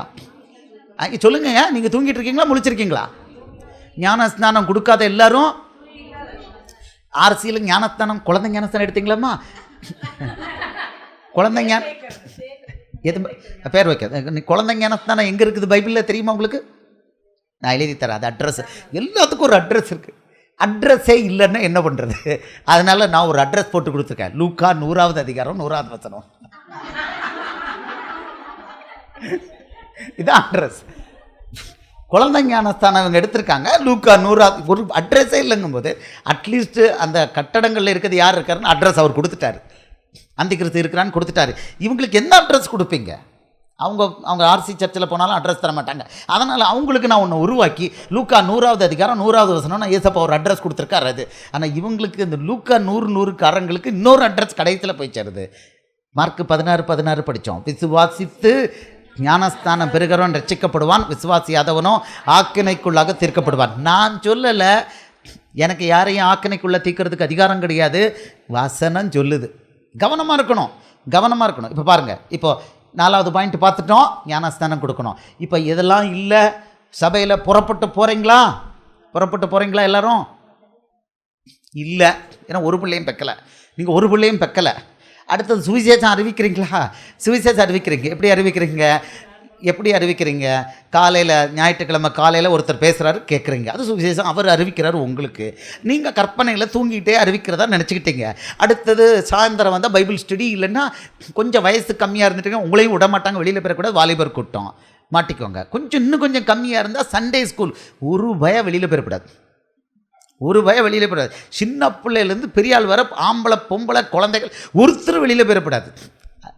புறப்பட்டு போன்னு சொல்லியிருக்காரு, புறப்பட்டு போகக்கூடாது. இதுதான் இப்போ கட்டளை, எழுதப்படாத கட்டளை. புறப்பட்டு போகக்கூடாது. புறப்பட்டு போகாட்ட எப்படி பிள்ளை வைக்க முடியும்? ஒன்றும் ஒர்க் அவுட் ஆகாது. சுவிசேஷம் அறிவிக்க முடியாது. அடுத்தது சீஷராக்குதல் ஜோலியே இல்லை. இதெல்லாம் இருந்தால் தான் சீசர் ஆக்க முடியும். நம்ம முதல்ல சட்டியில் இருந்தால் தானே கப்பையில் வரும். நம்மளே ஜோலி இல்லாத மேட்டர் சங்கீதம் நீதிமொழிகளை படிச்சுட்டு சுத்தையாக இருக்கிறோம். எங்கே இருந்து சுவிசேஷத்தை அறிவிக்கிறது? நம்ம ஏற்கனவே எபிரேயர் 5:12-13 சொன்னோம். நமக்கு பேர் என்ன? பால் குடிக்கிற பிள்ளைகளுக்கு அப்போஸ்தலனாகிய பவுல் வச்சு இன்னும் கொஞ்சம் சொல்கிறாரு. கலாத்தியர் 4:1-2 சொல்கிறாரு.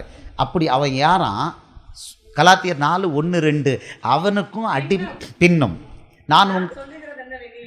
நான் சொல்லுகிறது என்னவெனில், சுதந்திரவாளியானவன் எல்லாவற்றிற்கும் எஜமானாய் இருந்து அவன் சிறு பிள்ளையாய் இருக்கும் காலமளவும் அவனுக்கும் அடிமையானவனுக்கும் வித்தியாசம் இல்லை. தகப்பன் குறித்த காலம் வரைக்கும் அவன் காரியக்காரருக்கும் வீட்டு விசாரணைக்காரருக்கும் கீழ்ப்பட்டிருக்கிறான். அப்போ சுதந்திரவாளியானவன் எல்லாவற்றுக்கும் அவன் அதிபதி. ஏன்னா அவன் ராஜா பிள்ளை. நீங்களும் நானும் யாரு? ராஜா பிள்ளை. யோவான் 1வது அதிகாரம் 12வது வசனம். அவருடைய நாமத்தின் மேல் விசுவாசமுள்ளவர்களாகி அவரை ஏற்றுக்கொண்டவர்கள் எத்தனை பேர்களோ அத்தனை பேர்களும் தேவனுடைய பிள்ளைகளாகும்படி அவர்களுக்கு அதிகாரம் கொடுத்தார். பரலோக தேவன் பிதாவுடைய பிள்ளைகள், இயேசுடைய பிள்ளைகளாகும்படி அதிகாரம். இயேசு யாரு? அவர் ராஜாதி ராஜா, கர்த்தாதி கர்த்தர். அவர் சொல்கிறாரு, வெளிப்படுத்தல் 1:8 சொல்கிறாரு, நான் சர்வ வல்லமையுள்ள கர்த்தர். அவருக்கு பிள்ளைகள் நீங்களும் நானும் ராஜா பிள்ளைகள். அது சொல்கிறாரு 1 பேதுரு 2:9. பேதுருவை வச்சு சொல்கிறாரு, நமக்கு பேர் என்னவா? ராஜரீக ஆசாரிய கூட்டம். அப்போ சுதந்திரவாளியான நீங்களும் நானும், பரலோகத்துக்கு சுதந்திரவாளியான நீங்களும் நானும் ராஜாவுடைய பிள்ளை, பிரதான ஆசாரியனுடைய பிள்ளை. நம்மளுக்கு என்ன கொடுக்குறாங்க? பாலை குடிக்க கொடுக்குறாங்க, சங்கீத நிதிமொழிகள் கற்றுக் கொடுக்குறாங்க. அது கற்றுக் கொடுக்குறதுனால நம்ம என்னவாயிட்டோம்? பால் குடிக்கிற பிள்ளைகளானனால என்னாச்சு? நமக்கும் அடிமையானவனுக்கும் வித்தியாசம் நல்லா போயிட்டோம். வெளியில் எங்கேயும் பார்க்க வேண்டாம். பிள்ளைகள்லாம் என்ன பண்ணியிருப்போம்? யுத்தம் பண்ணி ராஜாவுக்கு ஆள் சேர்த்துருப்போம், பரலோக ராஜ்யத்தை கட்டியிருப்போம். ஒருத்தர் கூட பரலோக ராஜ்யத்துக்கு ஒரு கல்லை தூக்கி இங்கே போடலை, ஒரு கல்லை தூக்கி கூட போடலை. ஒன்று கூட கிடைக்கல, ஒரு ஆத்மா கூட கிடைக்கல. ஞானஸ்தானம் கொடுக்கல நீங்கள். அல்லேலூயா. அப்போ என்ன பண்ணியிருக்காங்க? எல்லாரையும் என்ன பண்ணியிருக்கு? அடிமையாக இந்த வசனத்தின்படி என்ன வச்சுருக்கு? பிள்ளை பக்காத எல்லாரும் யார்? அடிமைகள். அடிமைகள். உங்களை அடிமைகளாக வச்சது யார்? வசனம் உங்களை அடிமைகளை ஆக்கலை, சுயாதீனராக்கியிருக்கு. வசனம் உங்களை சுயாதீனராக்கியிருக்கு. அவர் சொல்கிறாரு, கிரயத்துக்கு கொல்லப்பட்டீர்கள். 1 கொரிந்தியர் 7:23, கிரயத்துக்கு கொல்லப்பட்டீர்களே, மனுஷருக்கு அடிமைகளாகாதிருங்கள். தெளிவாக கொடுத்துருக்கிறாரு. அந்தி கிறிஸ்துக்கு அடிமை ஆயிராதீங்கன்னு இருக்கிறாரு. ஆமாம், 1 கொரிந்தியர் 7:23 க்ளீனாக கொடுத்துருக்கிறாரு. யாருக்கும் அடிமையாகக்கூடாது. ஏன்னா இங்கே ராஜாவுடைய பிள்ளை, ராஜாவுடைய பிள்ளை. இயேசுவுக்கு மட்டும்தான் அடிமையாகணும், வேற யாருக்கும் கிடையாது. இயேசுவுக்கு மட்டும்தான் அடிமை. அல்லேலூயா. பாருங்க, இப்போ பாருங்க, இப்போ நம்ம மறுபடியும் நம்ம பார்ப்போம். இங்கே பார்க்கும் பொழுது நமக்கு புறப்பட்டு போல, சுவிசேஷ அறிவிக்கல, சீஷராக்குதல் கொஸ்டினே இல்லை, ஞானஸ்தானம் கொடுக்கல. அதுக்கு அடுத்தது அவர் கொடுத்துருக்காரு, ஏசு நான் உங்களுக்கு கட்டளையிட்ட யாவையும் அவர்கள் கை கொள்ளும்படி அவர்களுக்கு உபதேசம் பண்ணுங்கள். இது யாருக்கு புரியும் நினைக்கிறீங்க? இந்த 4 தெரிஞ்ச ஆளுக்கு தான் 5வது புரியும். ஏன்னா இந்த 4 லெவல் வர்றவன் யாருன்னா, இயேசுவுடைய கட்டளைகளை மத்தேயு, மார்க்கு, லூக்கா, யோவானை உரசி உரசி உரசி பார்த்து என்ன ரகசியம்னு கேட்டால் உரசி பார்க்குறவனுக்கு மட்டும்தான் கொடுப்பார். இயேசுவை நேசிக்கிறவனுக்கு மட்டும்தான் என்ன கொடுப்பாரு? வசனத்தில் வெளிச்சத்தை கொடுப்பார். வசனத்துக்குள்ள வெளிச்சத்தை கொடுப்பாரு. ஒரு போதகர் இதை பார்த்துட்டு என்னை திட்டுறாரு, உங்களை என்ன வசனத்தை வேற மாதிரி பார்க்குறீங்களே அப்படிங்கிறாரு. வசனத்தை வேற மாதிரி பார்க்குறீங்களே. என்ன வசனம் தெரியுமா? மார்க்கு 16:20 இந்த வசனம் கொடுத்தேன். இயேசு உங்களுக்குள்ளே இருக்காரா இல்லையா, நீங்கள் செத்துருக்கீங்களா உயிரோடு இருக்கீங்களான்னு பார்க்குறதுக்கு ஒரு வசனம் கொடுத்தேன். வசனம் மார்க்கு 16. இதை பார்த்தோன்னா அவர் திட்டிவிட்டார். அவர்கள் புறப்பட்டு போய் எங்கும் பிரசங்கம் பண்ணினார்கள். கர்த்தர் அவர்களுடன் கூட கிரியை நடப்பித்து அவர்களால் நடந்த அடையாளங்களினாலே வசனத்தை உறுதிப்படுத்தினார். இயேசு ஒரு மனுஷியோட இருக்கணும்னா எப்படி உறுதிப்படுத்துவாராம்? அவர்களால் நடந்த அடையாளங்களினாலே. அடையாளங்களில் மெயின் என்னது?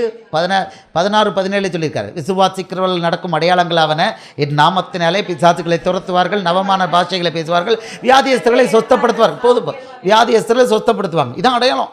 இந்த அடையாளங்கள் எப்படி இருக்குமா? இயேசு ஒரு ஆள் பேசும்போது அவர் கூட இருக்கிறாருன்னா அந்த அடையாளங்களினால இயேசு வசனத்தை, அந்த ஆள் பேசுகிற வசனத்தை உறுதிப்படுத்துவார். இப்படின்னு சொன்னால் அவருக்கு கோபம் வந்துட்டு அற்புதங்கள் அடையாளங்கள்லாம் தேவையில்லை.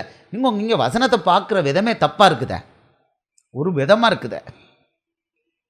நல்லா, நான் ஏற்கனவே உங்களுக்கு சொல்லிட்டேன், ஒரு விசுவாசி வசனத்தை பார்க்குறதுக்கும் ஒரு பாஸ்டர் வசனத்தை பார்க்குறதுக்கும் தலைகீழ இருக்கும்.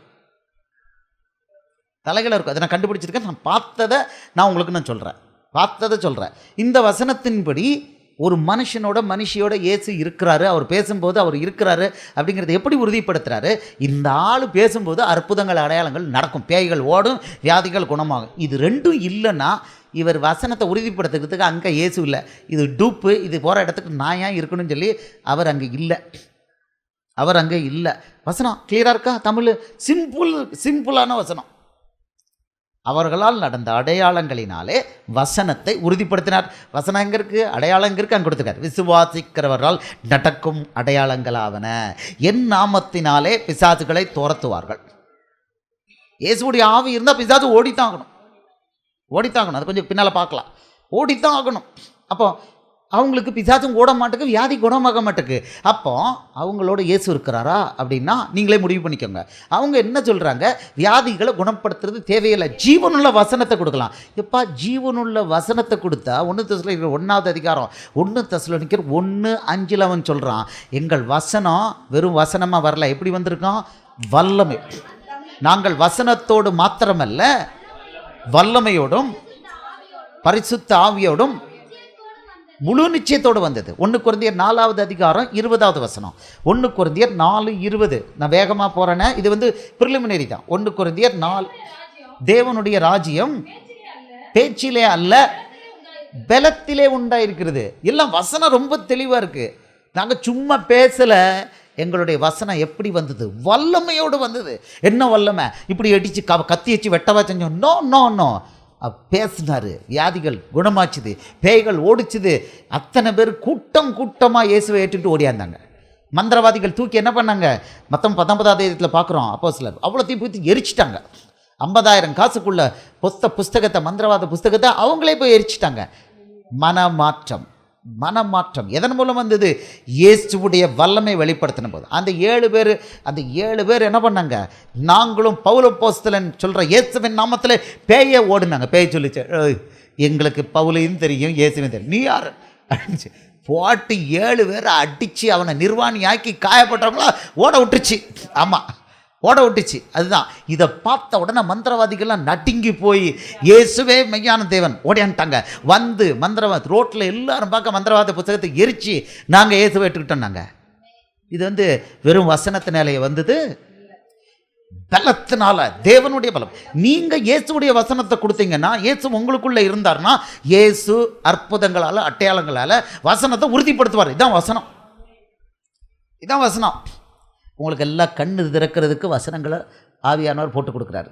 உங்களுக்கு நிறைய டவுட்டாக இருக்கும், இந்த ஆள் என்னடா வராரு, கட்டடத்துக்குள்ளே அந்த கிறிஸ்து இருக்காங்கிறாரு, என்ன இருக்கிறானுங்க, இது எப்படி அப்படின்னு பார்க்கும் பொழுது அவர் வசனத்தை கொடுக்குறாரு. நீங்கள் அந்த கிறிஸ்து கூட இருக்குன்னா இருந்துக்கலாம், அதை பற்றி ஒன்றும் தப்பு இல்லை. உங்களை பொறுத்த வரைக்கும் அது தப்பு இல்லை. இல்லையா? ஆமாம், பிணத்தோடு இருக்குன்னா இருந்துட்டு போட்டோம், ஒன்றும் இல்லை. அந்த பிணத்துக்குள்ளே இருந்து இயேசு வேலை பார்க்க மாட்டார். Two never expect. பிணத்தோடு இருந்துக்கிட்டு, பிணமாக இருந்துக்கிட்டு இயேசு என்ன வச்சு பேயை ஓட்டிடுவார், வியாதியை குணப்படுத்திடுவார். I am sorry, that's not going to happen. அது நடக்காது. பிணத்தோட வாழ்க்கை நடத்தினீங்க, நீங்களும் பிணம் தான். தங்கச்சி ரைட் தானா? பிணத்தோட வாழ்க்கை நடத்தினா எப்படி இருக்கும்? பிணம் தான் நடத்த முடியும். ஆமாம், மார்ச் வரல போட்டு வச்சிடணும். ஆமாம், கிடையாது, லைஃப் கிடையாது. இப்போ சொல்லுங்கள், சபை செத்தது எப்படி அப்படிங்கிறத பார்த்துட்டோமா வசனத்தின் மூலம்? இப்போ சொல்லுங்கள், நம்ம டிசர்ன் பண்ணுறதுக்கு என்ன? பகுத்தறிகிற. நம்ம பகுத்தறிஞ்சிட்டோமா? இப்போ இருக்கிற சபை புறப்பட்டு போகலை, இப்போ இருக்க சபை சுவிசேஷம் அறிவிக்கலை, சீஷர் ஆக்கலை, பிள்ளை ஞானஸ்தானம் கொடுத்து பிள்ளை வைக்கலை, அடுத்தது இயேசுவின் கட்டளைகளை உபதேசிக்கலை. சபையில் என்ன கட்டளைகளை உபதேசிக்கிறாங்க? சங்கீதம், நீதிமொழிகள், ஏசாயா தீர்க்கதரிசன புஸ்தகம், எரேமியா.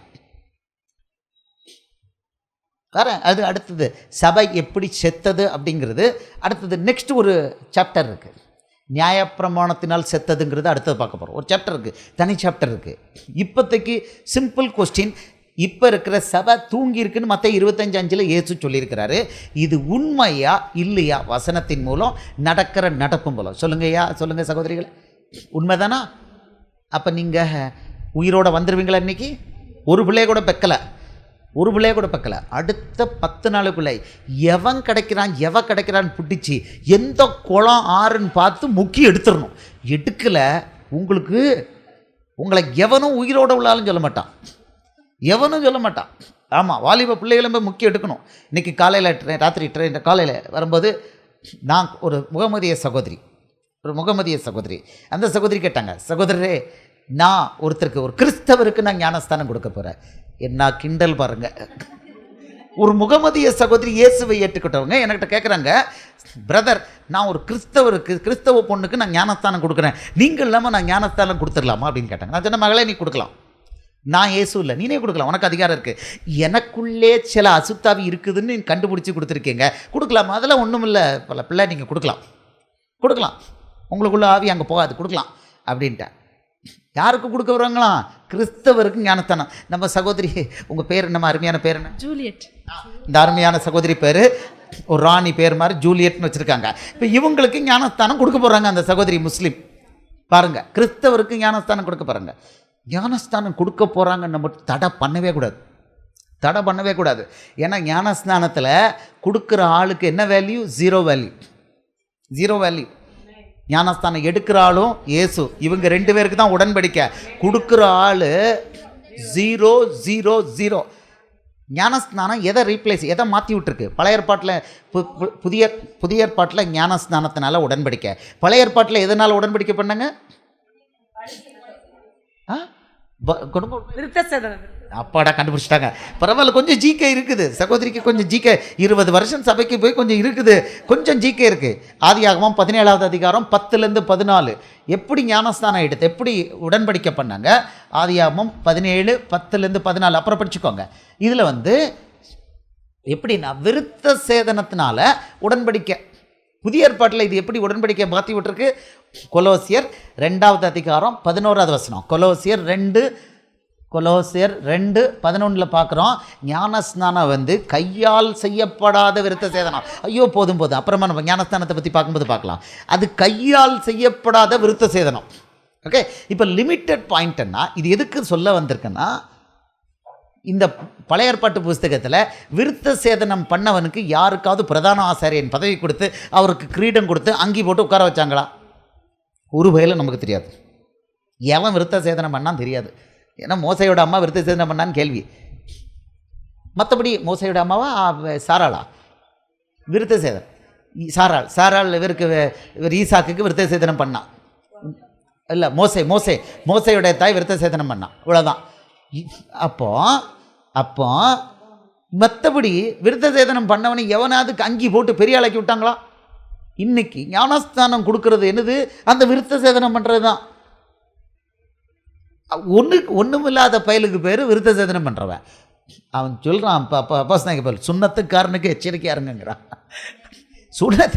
சுண்ணத்து பண்ணுறவனும் ஞானஸ்தானம் கொடுக்குறவனு ஒன்றுதே,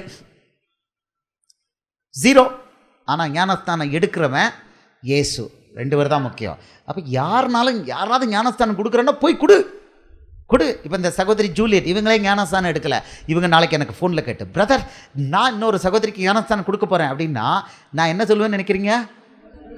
இவங்களே ஞானஸ்தானம் எடுக்கலை. யோவான் ஸ்நானகன். ஆனால் யோவான் ஸ்நானகன் அப்படி பண்ணியிருக்காரு. இவங்க யோவான் ஸ்நானகன் சொல்ல முடியாது. நம்ம அவங்கள பற்றி அப்புறம் பேசலாம், ஜூலியட் சகோதரியை பற்றி அப்புறம் பேசலாம். ஆனால் இவங்க ஞானஸ்தானம் கொடுக்க போகிறேன்னு நான் என்ன சொல்லுவேன்? தாராளம் கொடுக்கலான்னு சொல்லுவேன். ஏன்னா கொடுக்குற ஆளுக்கு வேல்யூ 0, எடுக்கிற ஆளுக்கும் இயேசுவுக்கு மட்டும்தான். ஞானஸ்தானம் பற்றி என்னன்னு உங்களுக்கு தெரிஞ்சு போச்சு. உங்களை ஞானஸ்தானம் எடுக்க விடாமல் யார் வச்சுருக்கிறா? இப்போ இயேசு வச்சுருக்காரா? அப்போ யார் வச்சுருக்கா? உங்களை கட்டி வச்சிருக்கிறது யார்? சரி, நான் ஒரு மேலே சொல்கிறேன், உங்களை கட்டி வைத்திருக்கிறவன் யார்? படுவாய் பயலுக்கு போய் நீங்கள் வந்து அவர் இவர் சொல்லக்கூடாது. இயேசுவுக்கு மட்டும்தான் அவர் இவர், மற்ற எல்லாருக்கும் அவன் இவன் தான். அப்போஸ்தலனாகிய பவுலுக்கு அவனா? பிசாசுக்கு போய் நம்ம அவர் இவர் சொல்லுவோமா? உங்களை கட்டி வைத்தவன் யார்? யார் யார்? பிசாசு. அப்போ இன்னைக்கு சபை யார் கையில் இருக்கு? ஐயோ, நான் சொல்லலை, நீங்கள் தான் சொல்கிறீங்க.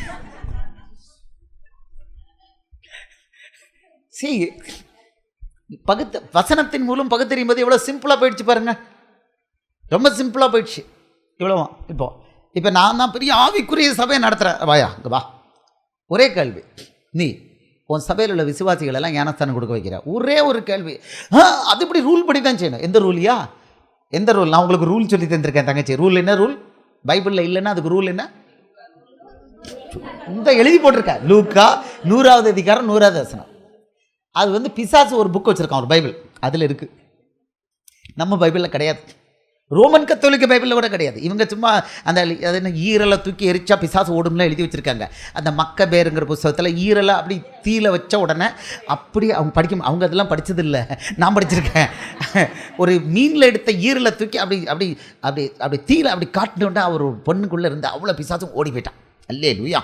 ஆமாம், அது வந்து லூக்கா 100வது அதிகாரம் 100வது வசனம். அப்போ நம்ம பைபிளில், இயேசு கொடுத்த பைபிளில் அது கிடையாது. ஆமாம், அல்லேலூயா. இப்போ சபை எங்கே இருக்குது? நித்திரை அடைஞ்சதுன்னா அர்த்தம் என்ன? நித்திரை அடைஞ்சதுன்னா அர்த்தம் என்ன?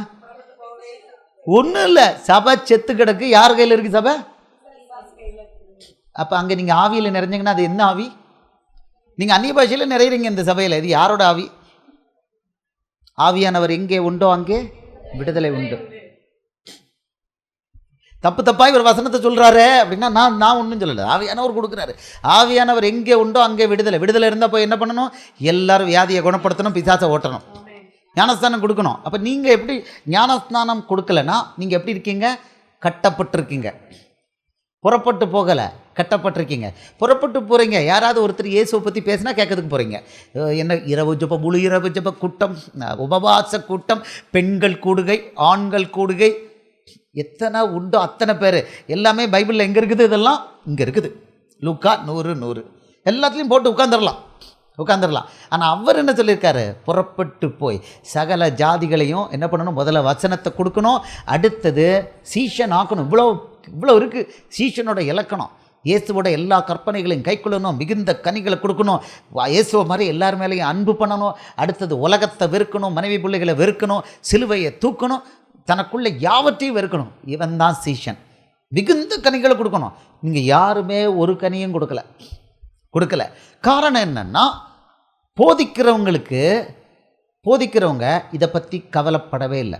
சீஷன்கிற இலக்கணமே அவங்களுக்கு தெரியல. இயேசு அதுதான் சொல்லியிருக்கார். ஒரே டியூட்டி, நீங்கள் புறப்பட்டு போய் சகல ஜாதிகளையும் சீஷராக்குங்கள். சிம்பிள் போட்டார். அதுக்கு இலக்கணம் பூரா அவர் தான் கொடுத்துருக்கார். நல்லா கவனிச்சுக்கோங்க. நான் கொடுக்குற வசனங்கள்லாம் எங்கேருந்து எடுக்கிறேன்? மெயினாக வசனங்கள் எங்கேருந்து எடுக்கிறேன்? இயேசு கொடுத்துருக்கிற கட்டளை. மத்தேயு, மார்க்கு, லூக்கா. சங்கீத புத்தகத்தில், நீதிமொழிகள் ஏதாவது எடுத்துருக்கணும்? இல்லை. அப்படின்னா தூங்கிக்கிட்டு இருக்க சபை அப்படின்னா அந்த சபை யார் கையில் இருக்குது? நான் சொல்லலை, நீங்கள் தான் சொன்னீங்க. பிசாசு கையில் இருக்குது. அப்போ நீங்கள்லாம் இது வரைக்கும் யார் கையில் இருக்கிறீங்க? யார் கட்டுப்பாட்டுக்குள்ளே இருக்கீங்க? சத்தமாக சொல்லுங்கள். நீங்களே உங்கள் வாயிலேருந்து இப்படி அறிக்கை பண்ணலாமா? இப்போ வந்துடுவீங்களா? ஏசு கையில் வந்துடுவீங்களா? இப்போ புரிஞ்சிருச்சா? இந்த சீஷர்கள் ஆகும், நாங்கள் இதை மாதிரி சீஷர்கள் ஆவோம், ஞானஸ்தானம் கொடுப்போம். கை உயர்த்தி அல்லேலூயா சொல்லுங்கள். அப்படிப்பட்டவங்க அல்லேலூயா. சரி, பெண்கள் ஞானஸ்தானம் கொடுக்கலாமா கூடாதா? எப்படி கொடுக்கலாம்? அர்த்தம் சொல்லுங்கள். அதுக்கு இப்போ விளக்கம் நல்லா ஞாபகம் வச்சுக்கோங்க. வசனம் மட்டும்தான் உங்களுக்கு பதில் கரெக்ட். இப்போ பெண்கள் ஞானஸ்தானம் கொடுக்கலாம் அப்படிங்கிறதுக்கு வசனத்தின் மூலம் நீங்கள் விளக்கம் கொடுக்கணும். இதை எக்ஸ்டெண்ட் பண்ணி இந்த சபை செத்து போனது, தூங்கி விட்டதுங்கிறதுல இதை எக்ஸ்டெண்ட் பண்ணி சொல்லி கொடுத்துருந்தேன். பெண்கள் ஞானஸ்நானம் கொடுக்கலாமா? இப்போ இதை நான் என்ன பண்ணுறேன்? லெசன் நம்பர் 2 எடுத்துருவோம். இப்போ இது முடிஞ்சாச்சு. லெசன் நம்பர் 2, பெண்கள் ஞானஸ்நானம் கொடுக்கலாமா? இப்போ கேள்விகள் இருந்தால் கேட்கலாம். ஃபஸ்ட் லெசன் இப்போ எடுத்திருக்கோம், சபை தூங்கி விட்டதுங்கிற பாடம் எடுத்திருக்கோம். இதில் கேள்விகள் இருந்தால் கேட்கலாம். இப்போ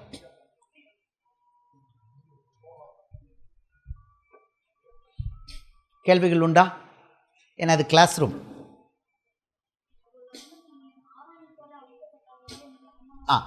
ஆரோனை போல சகோதரி கேள்வி கேட்குறாங்க. நீங்கள் கேளுங்க. ஆரோனை போல அழைக்கப்பட்டால் ஒழிய இந்த கனமான ஊழியத்துக்கு செய்ய முடியாது. ஆரோனை போல இப்போ நம்ம அழைக்கப்பட்டிருக்கோமா இல்லையா? ஆரோனை போல அழைக்கப்பட்டன. இப்போ இயேசு யாருக்கு அழைப்பு கொடுத்துருக்கார் சொல்லுங்கள்? 1 பேதுரு 2வது அதிகாரம் 9வது வசனம். 1 பேதுரு 2வது அதிகாரம் 9வது வசனம். நீங்களோ உங்களை அந்தகாரத்தினின்று தம்முடைய ஆச்சரியமான ஒளியினிடத்திற்கு வரவழைத்தவருடைய புண்ணியங்களை அறிவிக்கும்படிக்கு தெரிந்து கொள்ளப்பட்ட சந்ததியாயும் ராஜரீகமான ஆசாரிய கூட்டம் வந்துருச்சா? ராஜரீகமான ஆசாரிய கூட்டமாயும் பரிசுத்த ஜாதியாயும் அவருக்கு சொந்த ஜனமாயும் இருக்கிறீர்கள். அப்போ இயேசுவை ஏற்றுக்கொண்டு அவருடைய பிள்ளையா வந்த எல்லாரும் யாரு? ராஜரீகமான ஆசாரிய கூட்டம். அப்போ நீங்கள் என்ன அழைப்பில் வந்திருக்கீங்க? ஆரோனை போல நீங்கள் அழைக்கப்பட்டு தான் உள்ளே வந்திருக்கீங்க. நீங்கள் தண்ணியில் முங்கி ஞானஸ்தானம் எடுத்திருக்கீங்கன்னாலே நீங்கள் யாரை போல் அழைக்கப்பட்டிருக்கீங்க? ஆரோனை போல. எல்லாருக்கும் அழைப்பது, ஆண்கள் பெண்கள் எல்லாருக்கும் இது அழைப்பு. ரைட் தானா? இது உங்களுக்கு தனியாக உங்களுக்கு கால் லெட்டர் தனியாக கொடுக்க போகிறதில்ல. உங்களுக்கு தனியாக அழைப்பு கடிதம் உங்களுக்கு இன்றைக்கி தேதியிலேருந்து நீங்கள் ஜாயின் பண்ணிக்கோங்கன்னு இதில் கொடுப்பாங்க. இந்த மாதிரி அழைப்பு கடிதம் கொடுக்கறது கிறிஸ்தவம். இயேசுவுடைய அழைப்பு கிடையாது. இயேசுவுடைய அழைப்பு என்னென்னா, அவருடைய இரத்தத்தால் நீங்கள் என்றைக்கு கழுவப்பட்டு ஞானஸ்தானம் எடுத்தீங்களோ, பாவ மன்னிப்பு பெற்றீங்களோ, அந்த நிமிஷத்திலே உங்களுக்கு என்ன அழைப்பு? ஆரோனை போல அழைப்பு. ஆரோனை போல அழைப்பு. அல்லேலூயா. டவுட் தானா? டவுட்டு. இப்போது ஞானஸ்தானம் எடுக்கல. ஃபார் எக்ஸாம்பிள் நம்ம சகோதரி ஜூலியட், இவங்க இன்னும் ஞானஸ்தானம் எடுக்கலை. இவங்களுக்கு இன்னும் என்னாச்சு? ஆரோனை போல அழைப்பு இன்னும் கிடைக்கல. இந்துக்கள் இருக்காங்க, முகமதிகள் இருக்காங்க, அவங்களுக்கு ஆரோனை போல அழைப்பு கிடைக்கல. ரைட் தானே? அப்போ யாரெல்லாம் உள்ளே வந்திருக்கீங்களோ உங்களுக்கு என்ன என்ன அழைப்பு கிடைச்சிருக்குது? ஆரோனை போல. ஆரோனை போல. உதாரணத்துக்கு பழைய ஏற்பாட்டில் இதை ஒரு ஆள் பண்ண முயற்சி பண்ணார். ஒரு ராஜா, 2 நாளாகமம் 26:19. ஒரு ராஜா, உசியாங்கிற ராஜா. தங்கச்சி உங்கள் கேள்விக்கு நான் பதில் கொடுக்குறேன். ஓகே, 2 நாளாகமம் 26:19. அப்பொழுது உசியா கோபம் கொண்டான். அவன் தூப கலசத்தை தன் கையிலே பிடித்து ஆசாரியரோடே கோபமாய் பேசுகிற போது ஆசாரியருக்கு முன்பாக கர்த்தருடைய ஆலயத்திலே தூபப்பீடத்தின் முன்னால முன்னிருக்கிற அவனுடைய நெற்றியிலே குஷ்டரோகம் தோன்றிற்று. குஷ்டரோகம். யாரு? உசியாங்கிற ராஜா என்ன பார்த்தான்? தூபங்கலசத்தை எடுத்து பரலோக தேவனுக்கு தூபம் காட்ட பார்த்தான். அவன் என்னவாயிட்டான்? குஷ்டரோகம் பிடிச்சிருச்சு. குஷ்டரோகி. அவன் வாழ்நாள் முழுக்க குஷ்டரோகியாக இருந்தான். ஒரு ராஜாவுக்கு இந்த அழைப்பு கிடையாது. ஆரோனுடைய அழைப்பு ராஜாவுக்கு பழைய ஏற்பாட்டில் கிடையாது. புரியுதா? நல்லா புரியுதா? ஒரு ராஜாவுக்கு அந்த அழைப்பு இல்லை. ஆனால் இயேசுவின் ரத்தத்தால் மீட்கப்பட்டு தண்ணியில் முங்கி ஞானஸ்தானம் எடுத்தோன்னே நமக்கு என்ன கிடைக்குது?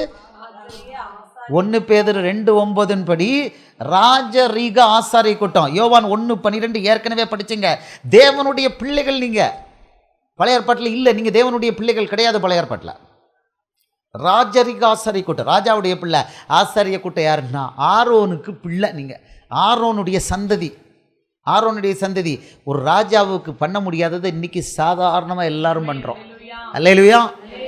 ஸோ யாராவது ஒருத்தர் சொல்லி அதை அழைக்கப்பட்டாலுடைய வள முடியாது, ஆரோனுடைய அழைப்பு வேணும்னா வாங்கய்யா, இதுதான் வசனம். நீங்கள் கேட்க வேண்டிய கேள்வி, நான் இயேசுவுடைய பிள்ளையா, தேவனுடைய பிள்ளையா இல்லையா? ஆம் இல்லை என்று பதில் சொல்லுங்கன்னு கேளுங்க. அவர் இல்லைன்னு சொல்ல முடியாது. இந்த 1 பேதுரு 2:9 படி நான் ராஜரிக ஆசாரிய கூட்டமாக இல்லையா சொல்லுங்க. அப்போ ராஜரிக ஆசாரியன், ராஜரிகன் என்ன? ராஜாவுடைய பிள்ளை. ஆசாரியன்னா என்னது? ஒன்று அவங்களால சொல்ல முடியாது. ஒன்று எபிரேயர் 6:20. எபிரேயர் 6:20. உங்கள் அப்பா என்ன எதில் போயிருக்கிறாரு? என்றும் மாறாத பிரதான ஆசாரியராக இருக்கிறார். நமக்கு முன்னோடியராக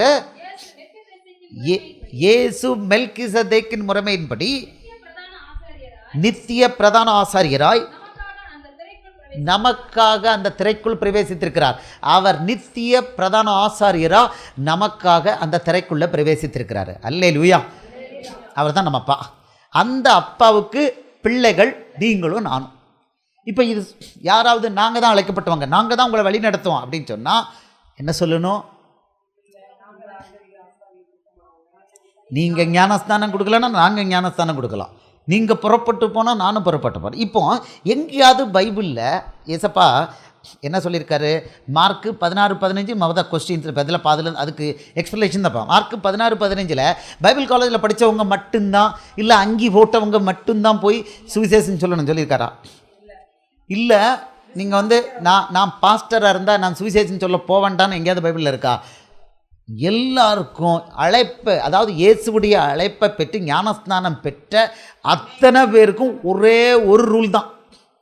இவருக்கு ஒரு ரூலு, இவருக்கு வேற ரூல் இல்லவே இல்லை. ஒரே ஒரு ரூல் இருக்குது. என்ன தெரியுமா? நீங்கள் மற்றவங்களை வழி நடத்துகிறீங்கன்னா வழி நடத்துகிறவங்களுக்கு பொறுப்பு அதிகம். சொல்கிறார் யாக்கோபு 3:1 நீங்கள் அதிக ஆக்கினை அடைவோம் என்று உங்களில் அநேகர் போதகராகாது இருப்பீர்களாக. போதகராகாதங்கிறார். ஏன்னா போதகராக இருக்கிற ஆள் கண்ணு எப்படி இருக்குன்னு சொன்னேன், இது 50%, 70%, 90% இவங்களை எப்படி தள்ளி விடலாம், முதல்ல தண்ணிக்குள்ளே தள்ளி விடலாம், ஜூலியட் சிஸ்டர் எப்படி முதல்ல தண்ணிக்குள்ளே தள்ளி விடலாம், அடுத்தது அவங்கள வச்சு எத்தனை பேரை தண்ணிக்குள்ளே முக்கிய எடுக்கலாம், இந்த கணக்கு தான் போட்டுக்கிட்டே இருக்கும். மைண்டு அதுதான் போடும். இந்த ஊழியக்காரன் வேதத்தை எடுத்து போதிக்க துவங்கிட்டான்னாலே அவன் கணக்கெல்லாம் இந்த கணக்கு தான். யாரை பிடிக்கலாம் இயேசுவுக்கு, யாரை அடித்து அடுத்து விரட்டலாம். ஒன்று பிடிக்கணும், பிடிச்சால என்ன பண்ணணும்? விரட்டணும். ஆத்துமாக்களை பிடிக்கிறதுக்கு விரட்டணும். வேற ஒரு வேலை கிடையாது. கட்டடம் கட்டுறது, கொட்டடிக்கிறது, 1 மணி நேரம் கொட்டடித்து பாட்டு பிடிக்கிறது, இல்லை ஜெபம் பண்ணும்போது டம் டம் டம் டம்னு கொட்டடிக்கிறது, இது எதுவுமே பைபிளில் கிடையாது. அல்லேலூயா. இப்போ ஆரோனை போல அழைக்கப்பட்டவங்க யாருன்னு இப்போ கண்டுபிடிச்சிட்டல தெரியும் சகோதரி. யாரெல்லாம் தண்ணியில் முங்கி இயேசுவின் நாமத்தில் ஞானஸ்தானம் எடுத்திருக்காங்களோ அத்தனை பேரும் ஆரோனை போல அழைக்கப்பட்டவங்க. பழைய ஏற்பாட்டில் கிடையாது அந்த அழைப்பு. ராஜாக்களுக்கு அவன் நினச்சா கூட கிடையாது. அது இல்லாததை கொடுத்துருக்காரு. இவ்வளோ பெரிய வல்லமை. சரி, அடுத்தது வேறு ஏதாவது கேள்வி இருக்கா? கேளுங்க கேள்வி. இது வந்து கிளாஸ் ரூம். நல்ல மானாங்கனியமாக கேள்வி கேட்கலாம், ஒன்றும் பிரச்சனை இல்லை. ஆமாம், ஆனால் முடிவில் என்ன பண்ணணும்? செத்தவன் மாதிரி வெளியே போகக்கூடாது. வெளியில் போகும்போது எப்படி போகணும்? பிடிப்பேன், ஆத்மாவை பிடிப்பேன். சரிதானே சகோதரி? ஆமாம், நல்லா டான்ஸ் ஆடி பாட்டு பாட்டுனீங்க, ரைட் தானே? ஆத்மாக்களை பிடிப்பீங்களா? காது கொஞ்சம் கம்மி. 2 ஆத்மா பிடிச்சிட்டாங்க, வெரி குட். 2 அதை இப்போ 2 உள்ளே போட்டு என்ன ஆக்கணும்? 2000 ஆக்கணும். அடுத்த கேள்வி ஏதாவது இருக்கா? இல்லை. சரி.